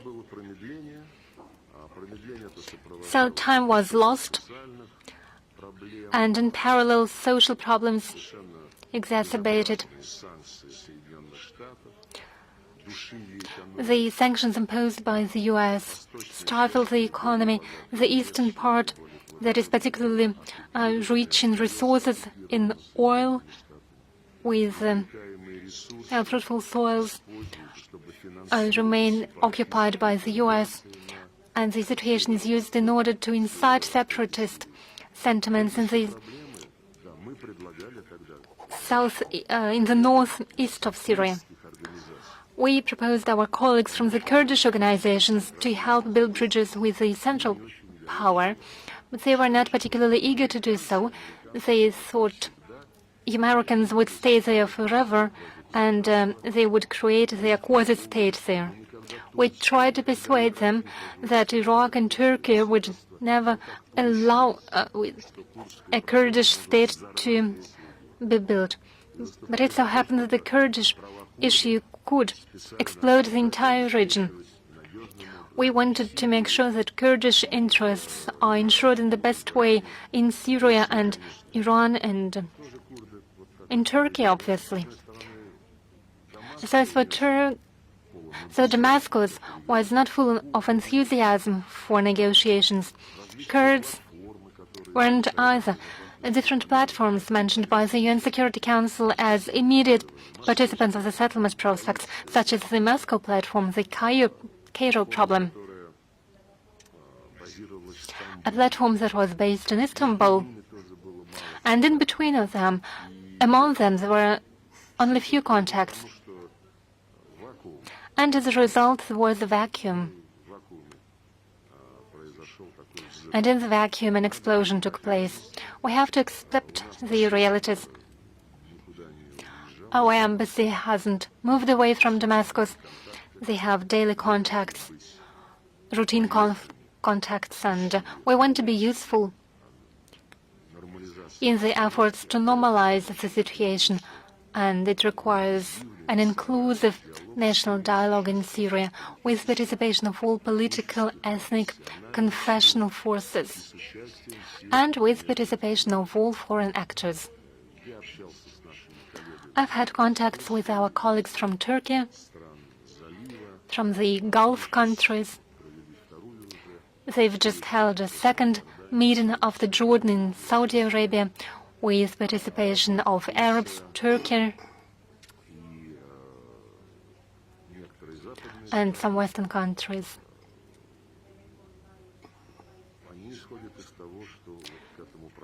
They assume this process has to be joined by Russia and China and obviously Iran.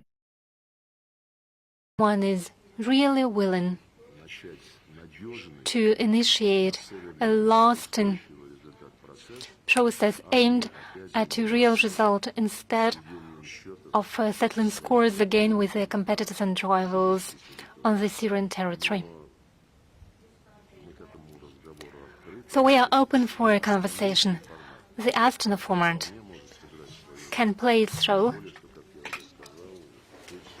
I've already mentioned that Russia, Turkey, and Iran cooperate with Jordan,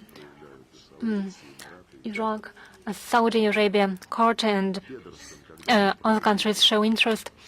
When we held the meeting in Doha on the 7th of December, Pedersen said we have to urgently convene an international conference with participation of all Syrians and all foreign actors.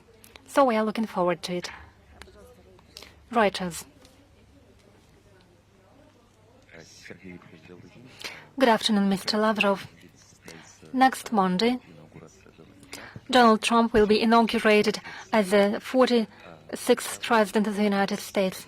What are your expectations from the incoming administration, and what are your expectations in terms of Russia-US relations? Thank you. Well, it is our expectation that a new team will formulate its approach to international affairs. I do understand that President Trump has a will to do so, has mentioned it publicly, but we equally understand that the future president has an enormous responsibility for the state of affairs in his own country, taking into account the situation that he has inherited, in particular in Los Angeles and in California. It is a catastrophe what's happening with the people over there. President Trump also announced that settling the situation with migrants would be a priority. He has already announced a set of measures. Again, he has first to move into the office. For the time being, all his explanations, all his considerations don't have a practical value. So let's wait until the new administration has formulated its official attitudes. Americans are looking forward to it. They have many problems left behind by Biden, and obviously those interested in a constructive role of the United States on the international arena on various crisis situations are looking forward to it. Pakistani television, please.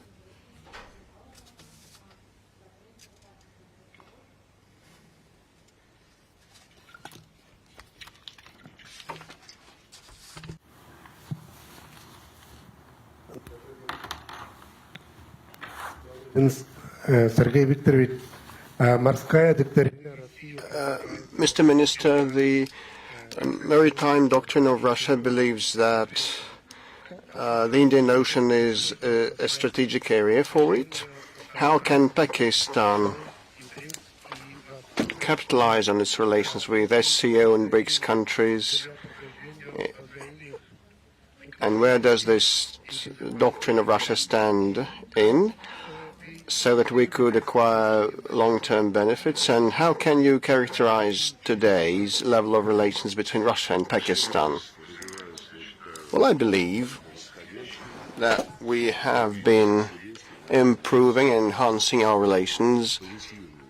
Currently, we have the most positive stage for decades, and our relations are evolutionizing, and there's a range of projects to restore many of the facilities created back in the Soviet times for the Pakistani economy.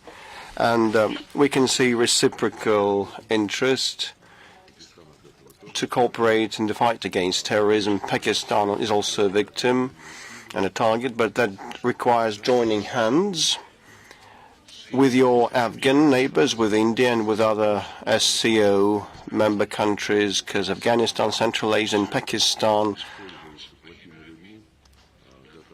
are used as a breeding ground by bad guys in order to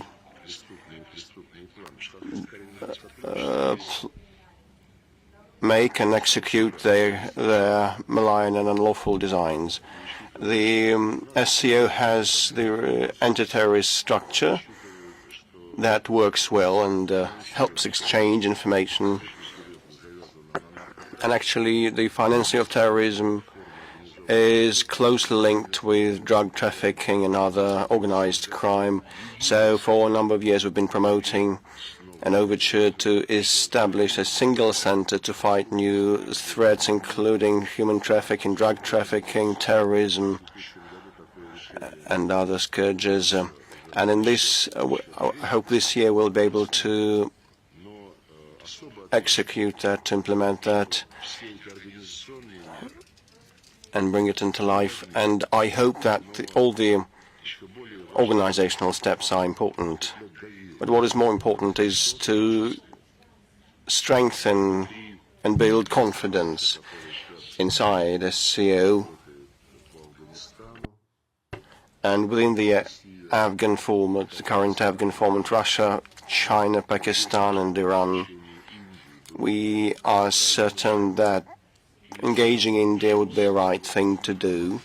So generally, SCO and the Afghan format and the Moscow format would be additional frameworks where India, Pakistan, and China would have more opportunities to communicate, to be able to better understand each other, to ask disturbing questions and get and analyze answers. And we would be lending a helping hand.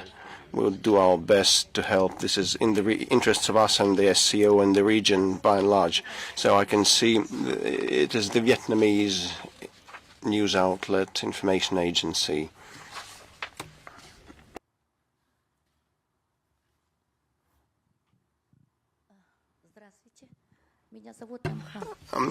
Very good afternoon. My name is Tam Hang.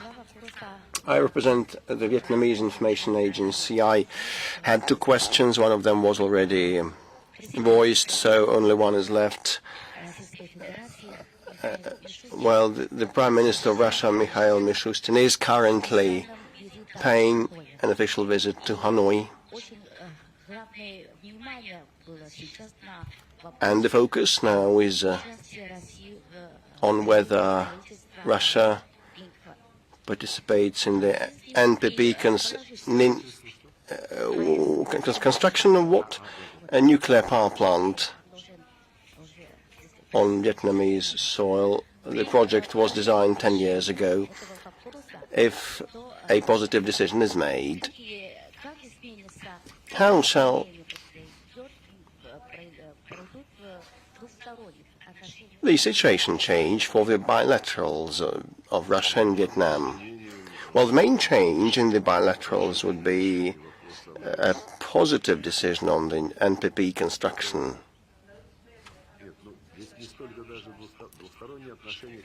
Well, you know, our bilaterals will be supplemented by other joint projects, and we have many of them with Vietnam. Let me single out the tropical center that is now being modernized. Also, we have joint projects in hydrocarbons production, Rusviet, Soviet, Petro, and others. These are companies operating on each other's soil.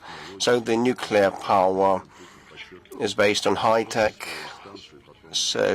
and state-of-the-art solutions. And as President Putin said repeatedly, we're not merely building a nuclear power plant. We establish a brand new industry for a nation, including personnel training and researchers training to work on that nuclear power plant.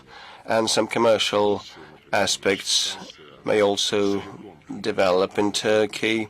The nuclear power plant belongs to us entirely. It will just pay taxes and supply power. In other cases, the ownership is the host nation. So formats differ, but it is certain that we will have another high-tech project in our bilaterals. And Today we spoke about Ukraine, and we also have heard that Vietnam is ready to host talks on Ukraine. We are grateful for that, and we appreciate the warm attitude and the sentiment of our Vietnamese friends, but we cannot comment at this point of time because currently there are no specific proposals, and the goals of ours are and objectives of ours are to be carried through. So the Japanese medium sitting next. You do not look like a Japanese. We'll try. Good afternoon. Yuri Kiriyanko from Sanki Simbun newspaper. I have two questions. Number one, whether Russia-Japan relations could further deteriorate after the inauguration of Trump, given his desire to strengthen the alliance with Japan. Are you concerned about that? Does it worry you? And which of the areas of the Russia-Japan relations will suffer most? So the question about whether we can dive even deeper, well, I cannot respond because all the nosedive and the destruction of all the foundations of our relations, including a regular, respectful political dialogue, was initiated by the Japanese neighbors. Russia did not venture anything of that kind. When we became desperate to see the implementation of the obligations and promises given by the Western countries, including the non-expansion of NATO eastwards and non-engagement of Ukraine in NATO and prevention of the Nazism taking root in Ukraine that now exterminates all belonging to the Russian language and culture. And despite the Minsk set of measures, the Russian residents were bombed.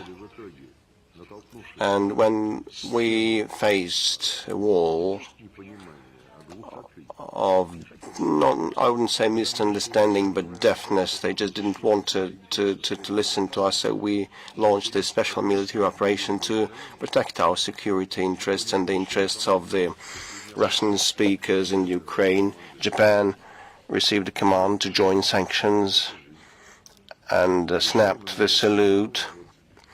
So this is life. Sometimes we receive signals about like resuming talks on the peace treaty and like let our people go to the Kuril Islands on some of the cultural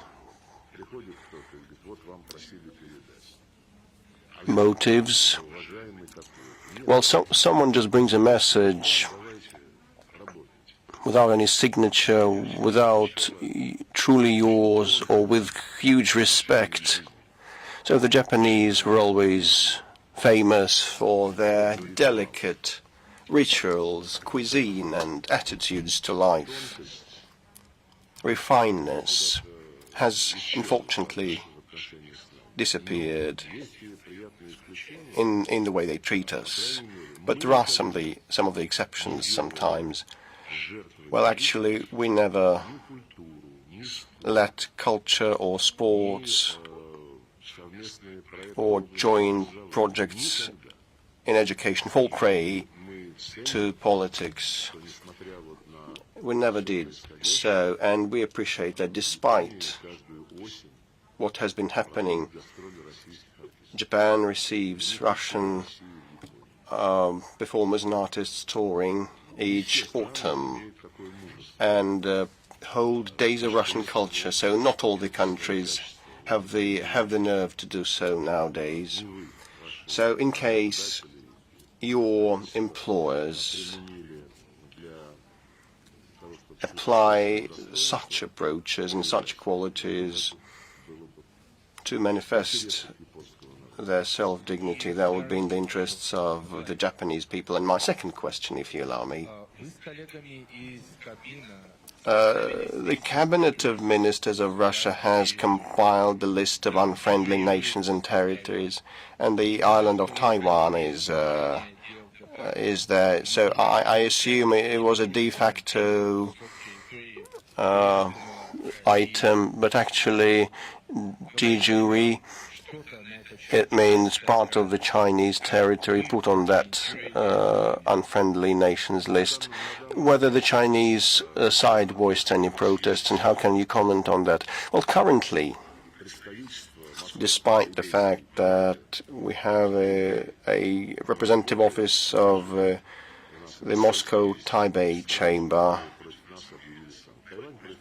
well, Taiwan proclaimed sanctions against us, and this is the criterion.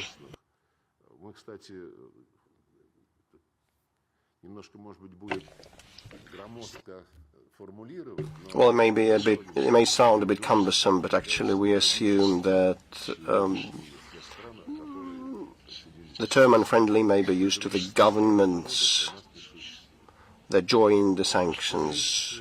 There are no unfriendly peoples for us, so our Chinese friends are well aware of that. Italy answer. As you know, the Italian Prime Minister Meloni is trying to build a special relationship with Mr. Trump now. If Mr. Trump opens a new policy of dialogue with Russia, a new peace initiatives with Russia, do you think that what could be the role of Italy? Could be Italy, this Italian government, be among the first ones to follow this line, this new line of towards Russia? Thank you. Честно скажу, понятия не имею. Actually, I have no idea which the role of Italy might be, or which role Italy might play. We cannot prompt and tell sovereign governments what to do and how to act. And actually, also because those sovereign governments demand that we behave as they want us to behave. Well, in your question, you had the deeply ingrained thought that when Trump takes office, everybody will have to take sides, whether they side with Trump or against him. So when Trump finally arrives in office, Italy's role probably will be clearer. Colleagues from Azerbaijan. Good afternoon. Rustamov Ilbar, agency report. How can you characterize 2024 in the context of the Russia-Azerbaijan relations? And what can you tell us about plans and prospects for 2025? And my second question, and you have partly answered that, but still,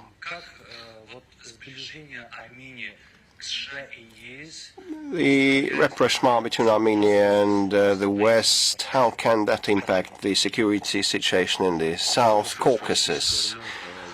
With respect to the bilaterals with Azerbaijan, I have a high esteem for them, and they are confidence-built, and presidents communicate regularly, and there are no banned or tabooed topics. Presidents Putin and Aliyev established formats for the governments, respective governments, to seek new promising projects like the North-South corridor and other transport routes in the Caucasus and around it, and the Caucasus and the Caspian Sea becoming shallow, creating a bilateral WG. We wanted to turn it into a five-way working group so that all the Caspian states participate. We also cooperate on the international arena. We have contacts and make practical steps to improve the security situation, fight against terrorism and organized crime, and we maintain contacts between our military and special services. So these are structured, well-structured relations, allowing to resolve all sorts of issues quickly in the evidence-based style. When like incidents occur, for example, during the second war in Karabakh, a helicopter of ours was down by mistake, or when now this crash happened of an Azerbaijani plane in Aktau, and we appreciate the fact that the Azerbaijani friends immediately supported the engagement of Russia in that investigation, and a special meeting in Brazil was conducted, and the black boxes were opened, and lots of information was extracted, and that information prompts us to wait for the outcomes of the investigation without indulging in hype and instigation, because many of the news are not confirmed by the black boxes information. We cooperate with my counterpart, Foreign Minister of Azerbaijan, and our ministries have a long-term consultations plan on foreign policy matters, starting with the UN agenda and OSCE, and up to the most relevant topics of climate, and in the wake of Baku hosting the 29th COP of the UNFCCC. So in 2025, we expect this confidential relationship to evolutionize further, more actively. And the second part of your question was, and I had a second question. Well, the rapprochement of Armenia with the EU and the US, how can that impact the security situation in the region? Well, you know, we will inevitably move and then end up in a situation that has been predicted by Russia and Turkey and Azerbaijan. Members of the regional players will be in charge of resolving all the problems, all the issues. A couple of minutes ago, when answering to the previous question, I mentioned that we have a shared continent with its own regions: Central Asia, Caucasus, South Caucasus, and so on and so forth, Siberia, South Asia, Far East.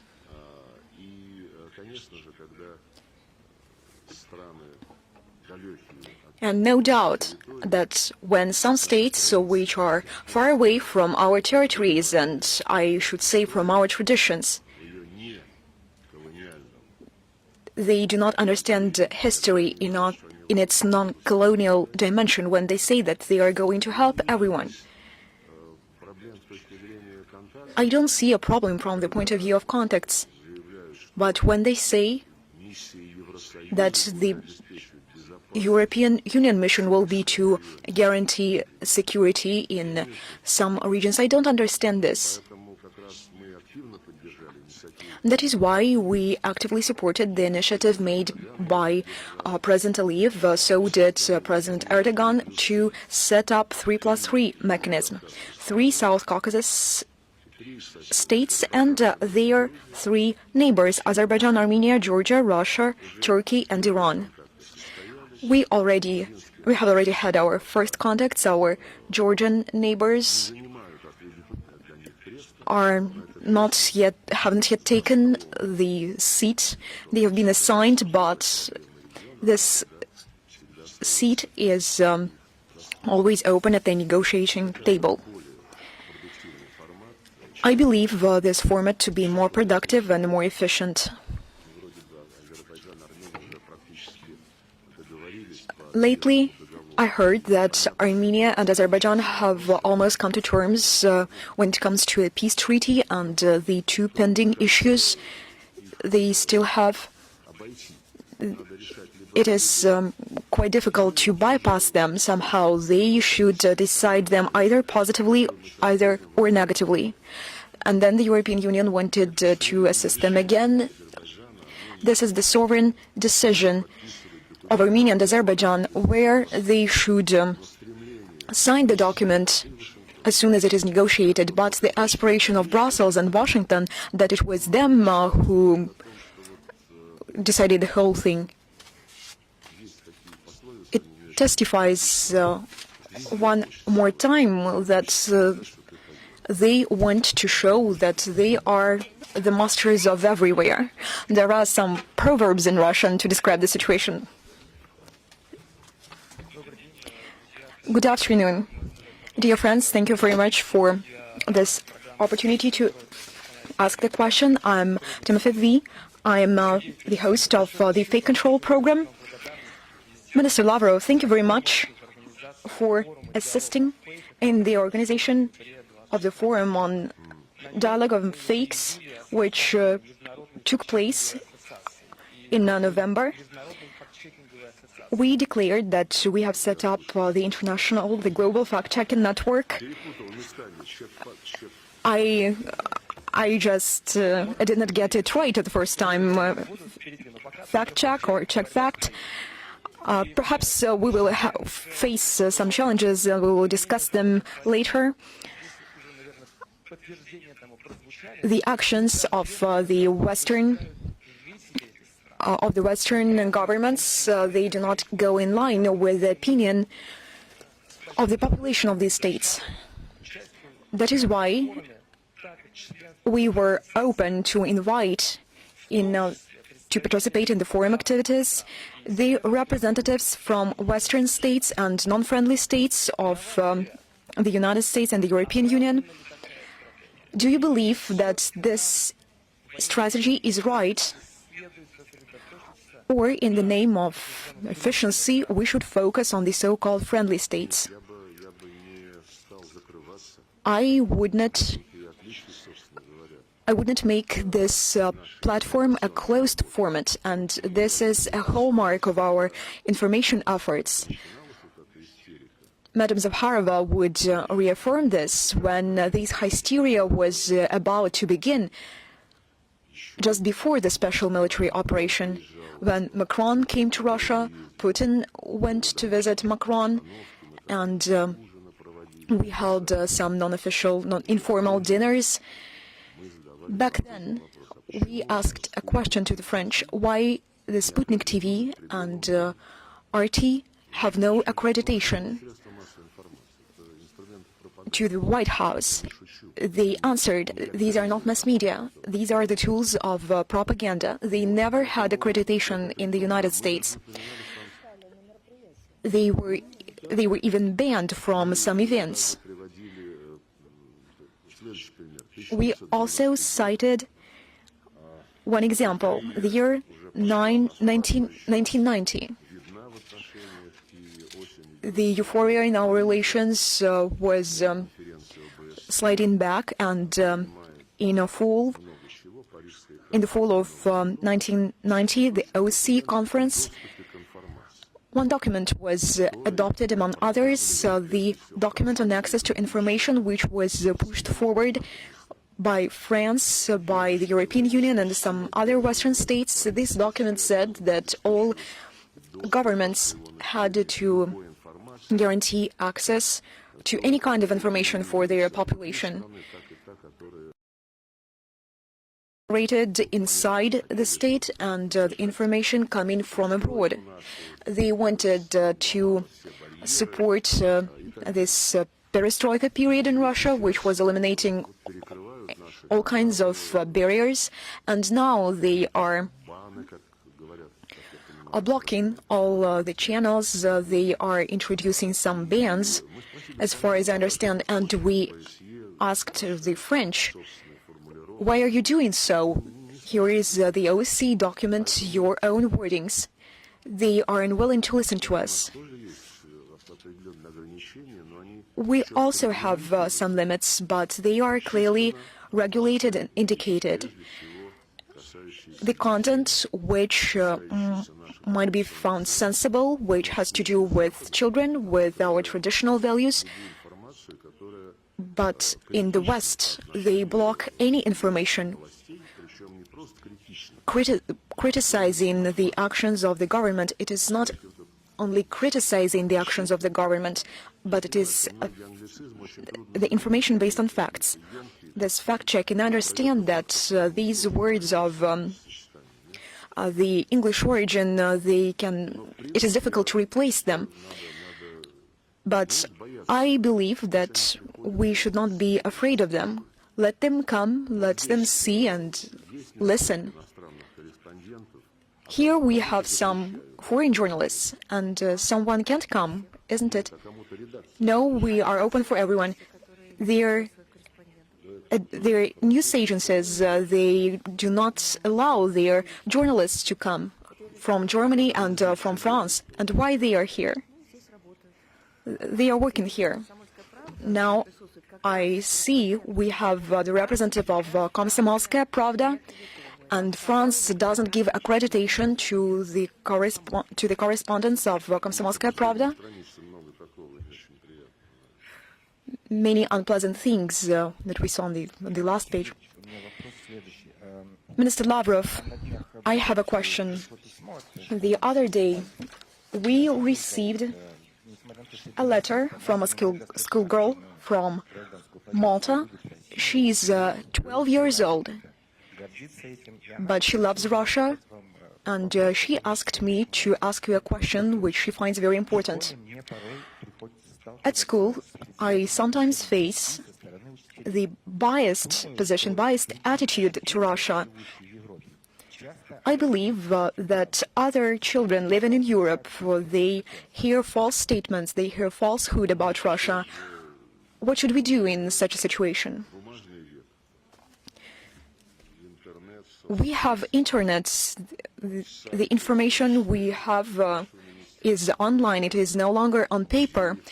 Websites of our foreign ministry, the website of the Russian State Library, and many other organizations, many other libraries, they also have their own websites. No one can prohibit to use them. I would wonder if she had access to them. We can send her a computer as part of our program, the Christmas Tree of Wishes. Telesur, the floor is yours. I'm Oleg Yasinski, Venezuela, Nicaragua, and Cuba, Telesur. Minister Lavrov, my first question. The year 2024 became the year when, in many parts of the world, we see that the far-right forces, the far-right powers are gaining ground. They deny any principles of peaceful coexistence, any integrity and self-determination. What does Russia think of these new political and social trends, and what can we do to change this situation? This was my first question. My second question, what are Russian priorities and key projects in Latin America in 2025? I would like to make some clarifications.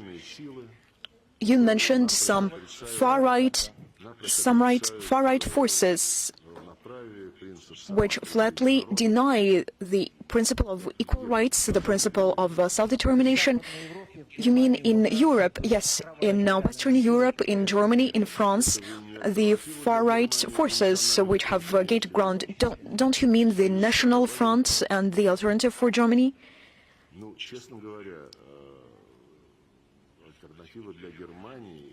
Frankly speaking, the National Front and the Alternative for Germany, these are systemic parties. They are the part of the parliament. People vote for them, and the share of those who vote for them is increasing.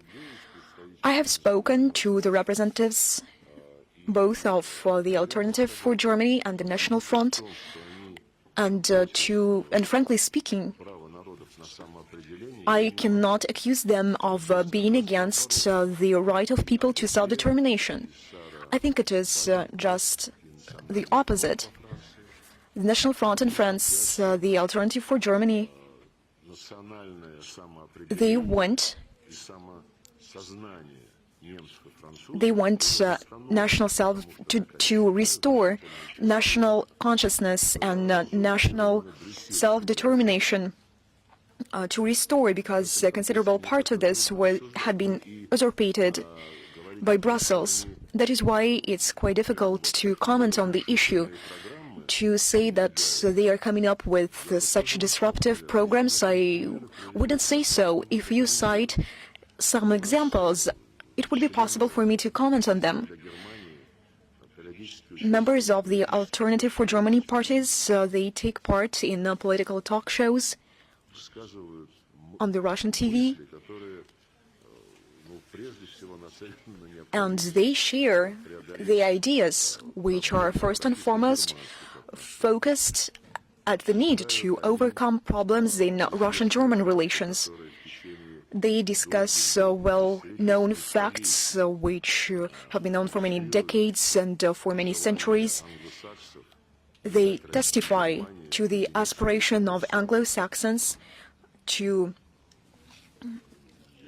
prevent Russia and Germany bring together their capacity.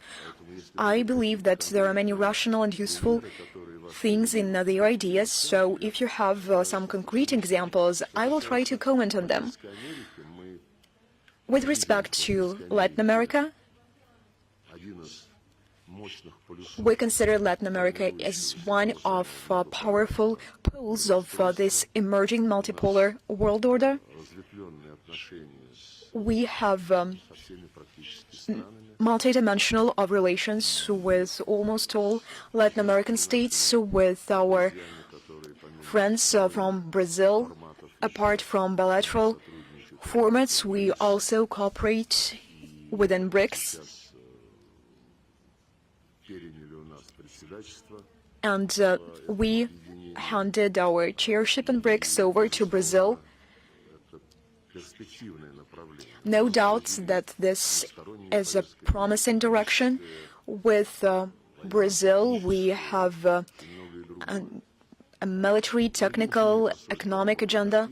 In Argentina, our embassy is functioning quite actively. We are trying to establish a relationship with the new president, with his team, to understand what potential capabilities we have there. Our main allies, Venezuela, Cuba, Nicaragua. We are watching closely the developments in Bolivia in the run-up to the election campaign.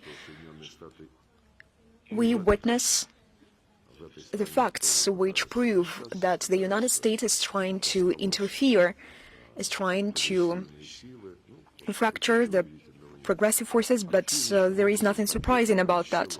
We actively support CELAC, especially when, after President Lula took office, the CELAC gained the second wind, and they are willing to develop alternative payment platforms which would reduce the dependence on the abuse of dollar position on a global market. With Mercosur, we also have relations with them. Central American integration system.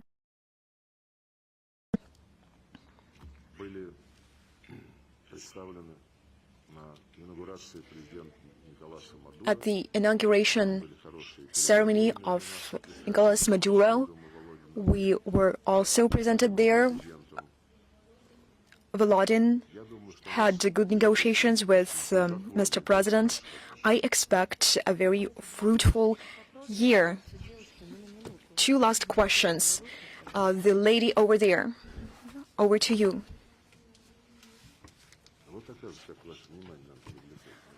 This is how one can have your attention.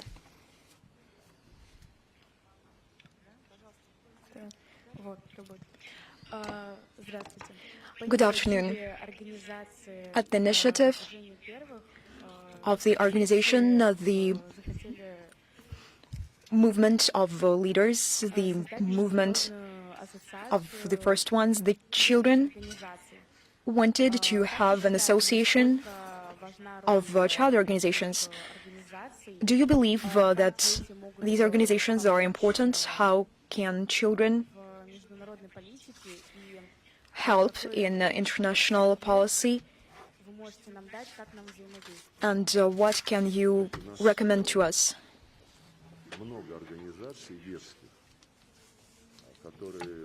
You know, we have a good number of child organizations that revive and adapt our previous formats, our previous experience. They adapt the organization of pioneers, for example, of Komsomol to new realities. It is always a pleasure to reminisce about the years I spent as a member of Komsomol. Perhaps this will be useful. I recall the practical activities we had.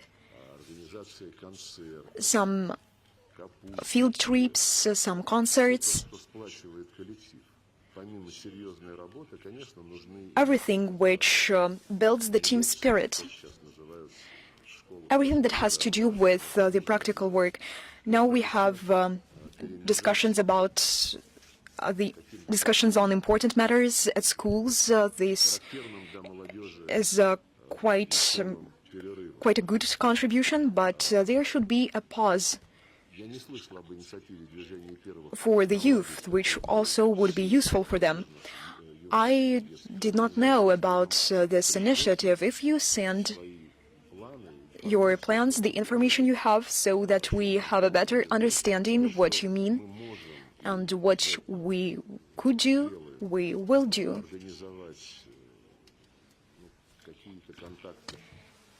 If we can have some contacts with young children, depending on their interests, depending on their age,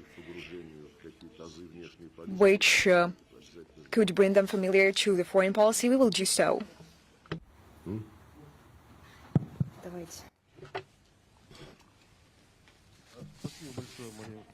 Thank you so much, Madam Zaharova. I will stand up. Please be seated. Please remain seated, if you may. Sergey Lavrov, editor-in-chief of Environment and Society newspaper. It has existed for 25 years in St. Petersburg. And I also represent Donbass in Leningrad Oblast. I have participated in the St. Petersburg Economic Forum and I spent 3 days in Donetsk. I delivered the humanitarian assistance over there. But my question is about something slightly different. I see that the topic of planetary security and space debris as one of the most important for all countries. I'm not only talking about Donbass, Ukraine, the Russian city of Odessa, the Russian city of Kharkov, the Russian city of Kiev. With the academic circles in Russia, we raised the topic and they asked me to convey this question to you about the Russia-Morocco relations.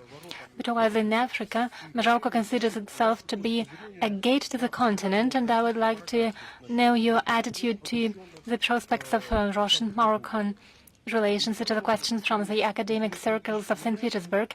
And a second question that is particularly important to me. The Russian Foreign Ministry is a guardian angel of international security on the Earth planet, and we have very highly assessment of your work, but the topic of environmental security is high on the agenda. Russia is an environmental donor on the planet, and the US is an anti-environmental vampire, so to say, that pumps the global richness into its resources. And talking about contamination of the planet, we can see that in the low Earth orbit there are 178 million elements of space debris, and whatever Elon Musk is doing, in some years no state will be capable of launching a satellite or anything by 2055. It is according to academic estimates.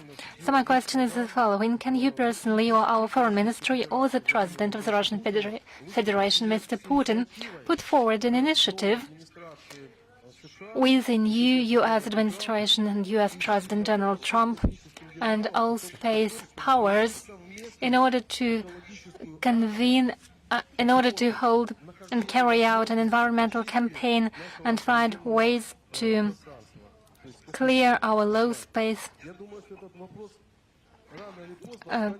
Earth space? I believe this question will be high on the political agenda very soon. For the time being, it's being discussed in academic circles, but I wanted to ask you this. So I have two questions on Morocco and the global environmental security. Well, the second question is discussed in the Committee on the Outer Space at the UN. For obvious reasons, I'm not an expert. I know debris is something bad. But what ways are needed to address this problem? It is something that has been very practically discussed by scientists. I believe information is available on the internet. I have no doubts about it. As for Morocco, it is a friendly country. Last year, a year ago in February, we held a regular meeting of the Cooperation Council of the Russian Arab Forum. We were in the city of Marrakesh. There were excellent arrangements. There was a reception by the head of the government, and we have very ambitious plans. We help Americans address the problems that are in the scope of the Ministry of Foreign Affairs. I'm talking primarily about the West Sahara problem.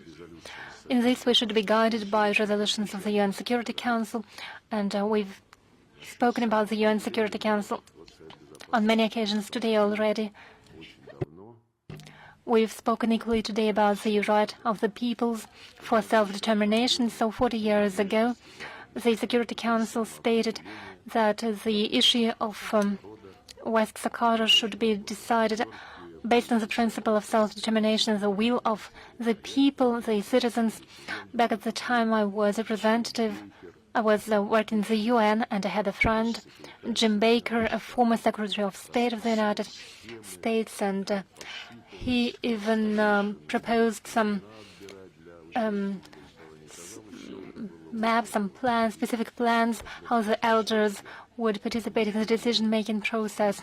40 years on, nothing has changed. There's been no progress. It is a difficult issue for the peoples of Morocco. When Trump was first elected as U.S. president, they adopted a decree that West Sahara is Morocco. Now the Panama Canal and Greenland are on the agenda. While resolving such issues in a unilateral manner only means provoking a storm that will break out in some time. We have to look for generally accepted solutions. We know how important it is for Morocco, and we'll do our best in order to facilitate the resolution. But it's only possible to address the issue based on the bilateral consent, rather than imposing something on one side. Channel 1.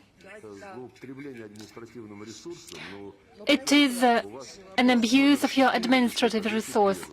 You have number 4 and you said 1. Last question to Channel 1. I can only welcome it. Well, colleagues, I'll simply have something planned.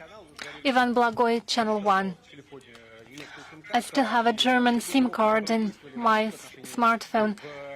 The bans that existed in Germany with regards to the Russian resources still exist.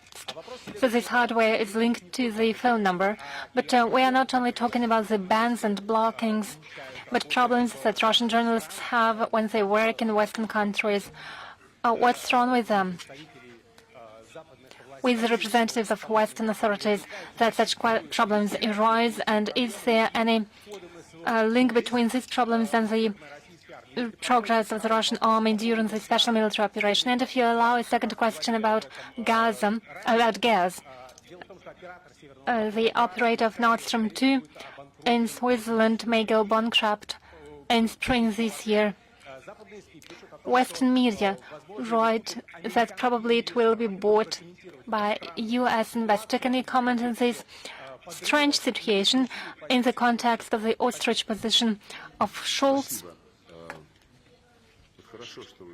Thank you.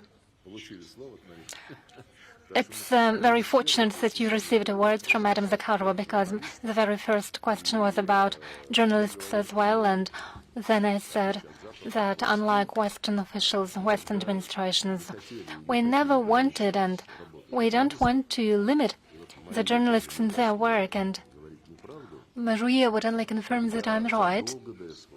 Long before the special military operation, when our journalists were persecuted, and some journalists were even accused of espionage,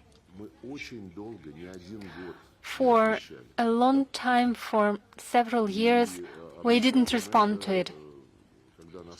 And when asked why we don't want to take responsive measures, we said we don't want to repeat bad manners. Back in 2017, the Foreign bill was for the first time applied against Russia today. Yes, and we started responding a year and a half or 2 years later, when we simply could no longer tolerate it. Well, you asked what's wrong with them. It's hard to say, but apart from something that's obvious, probably they don't want to know the truth. They don't want the society, the population to break free from this information balloon when there is a narrative about the killed babies by the servants of the Russian army. In order not to destroy these myths, I have nothing to add. And what was your second question? Nord Stream. It was not in the Western media that I read about the bankruptcy that should happen after a short period of time. I didn't know it would be sold to the Americans. It was something that was said by President Vucic. It was his prediction on the eve of the new year. He said, you would see that I'm right. It will happen in the next year. Well, looting is something that has always been part of the methods that Western countries are used to apply. They live at the expense of others, starting from the colonial era. Looting, that's what it is. Distinguished colleagues, allow me to conclude our press conference at this. All those who sent our written questions during the registration process will receive answers in written. Thank you so much.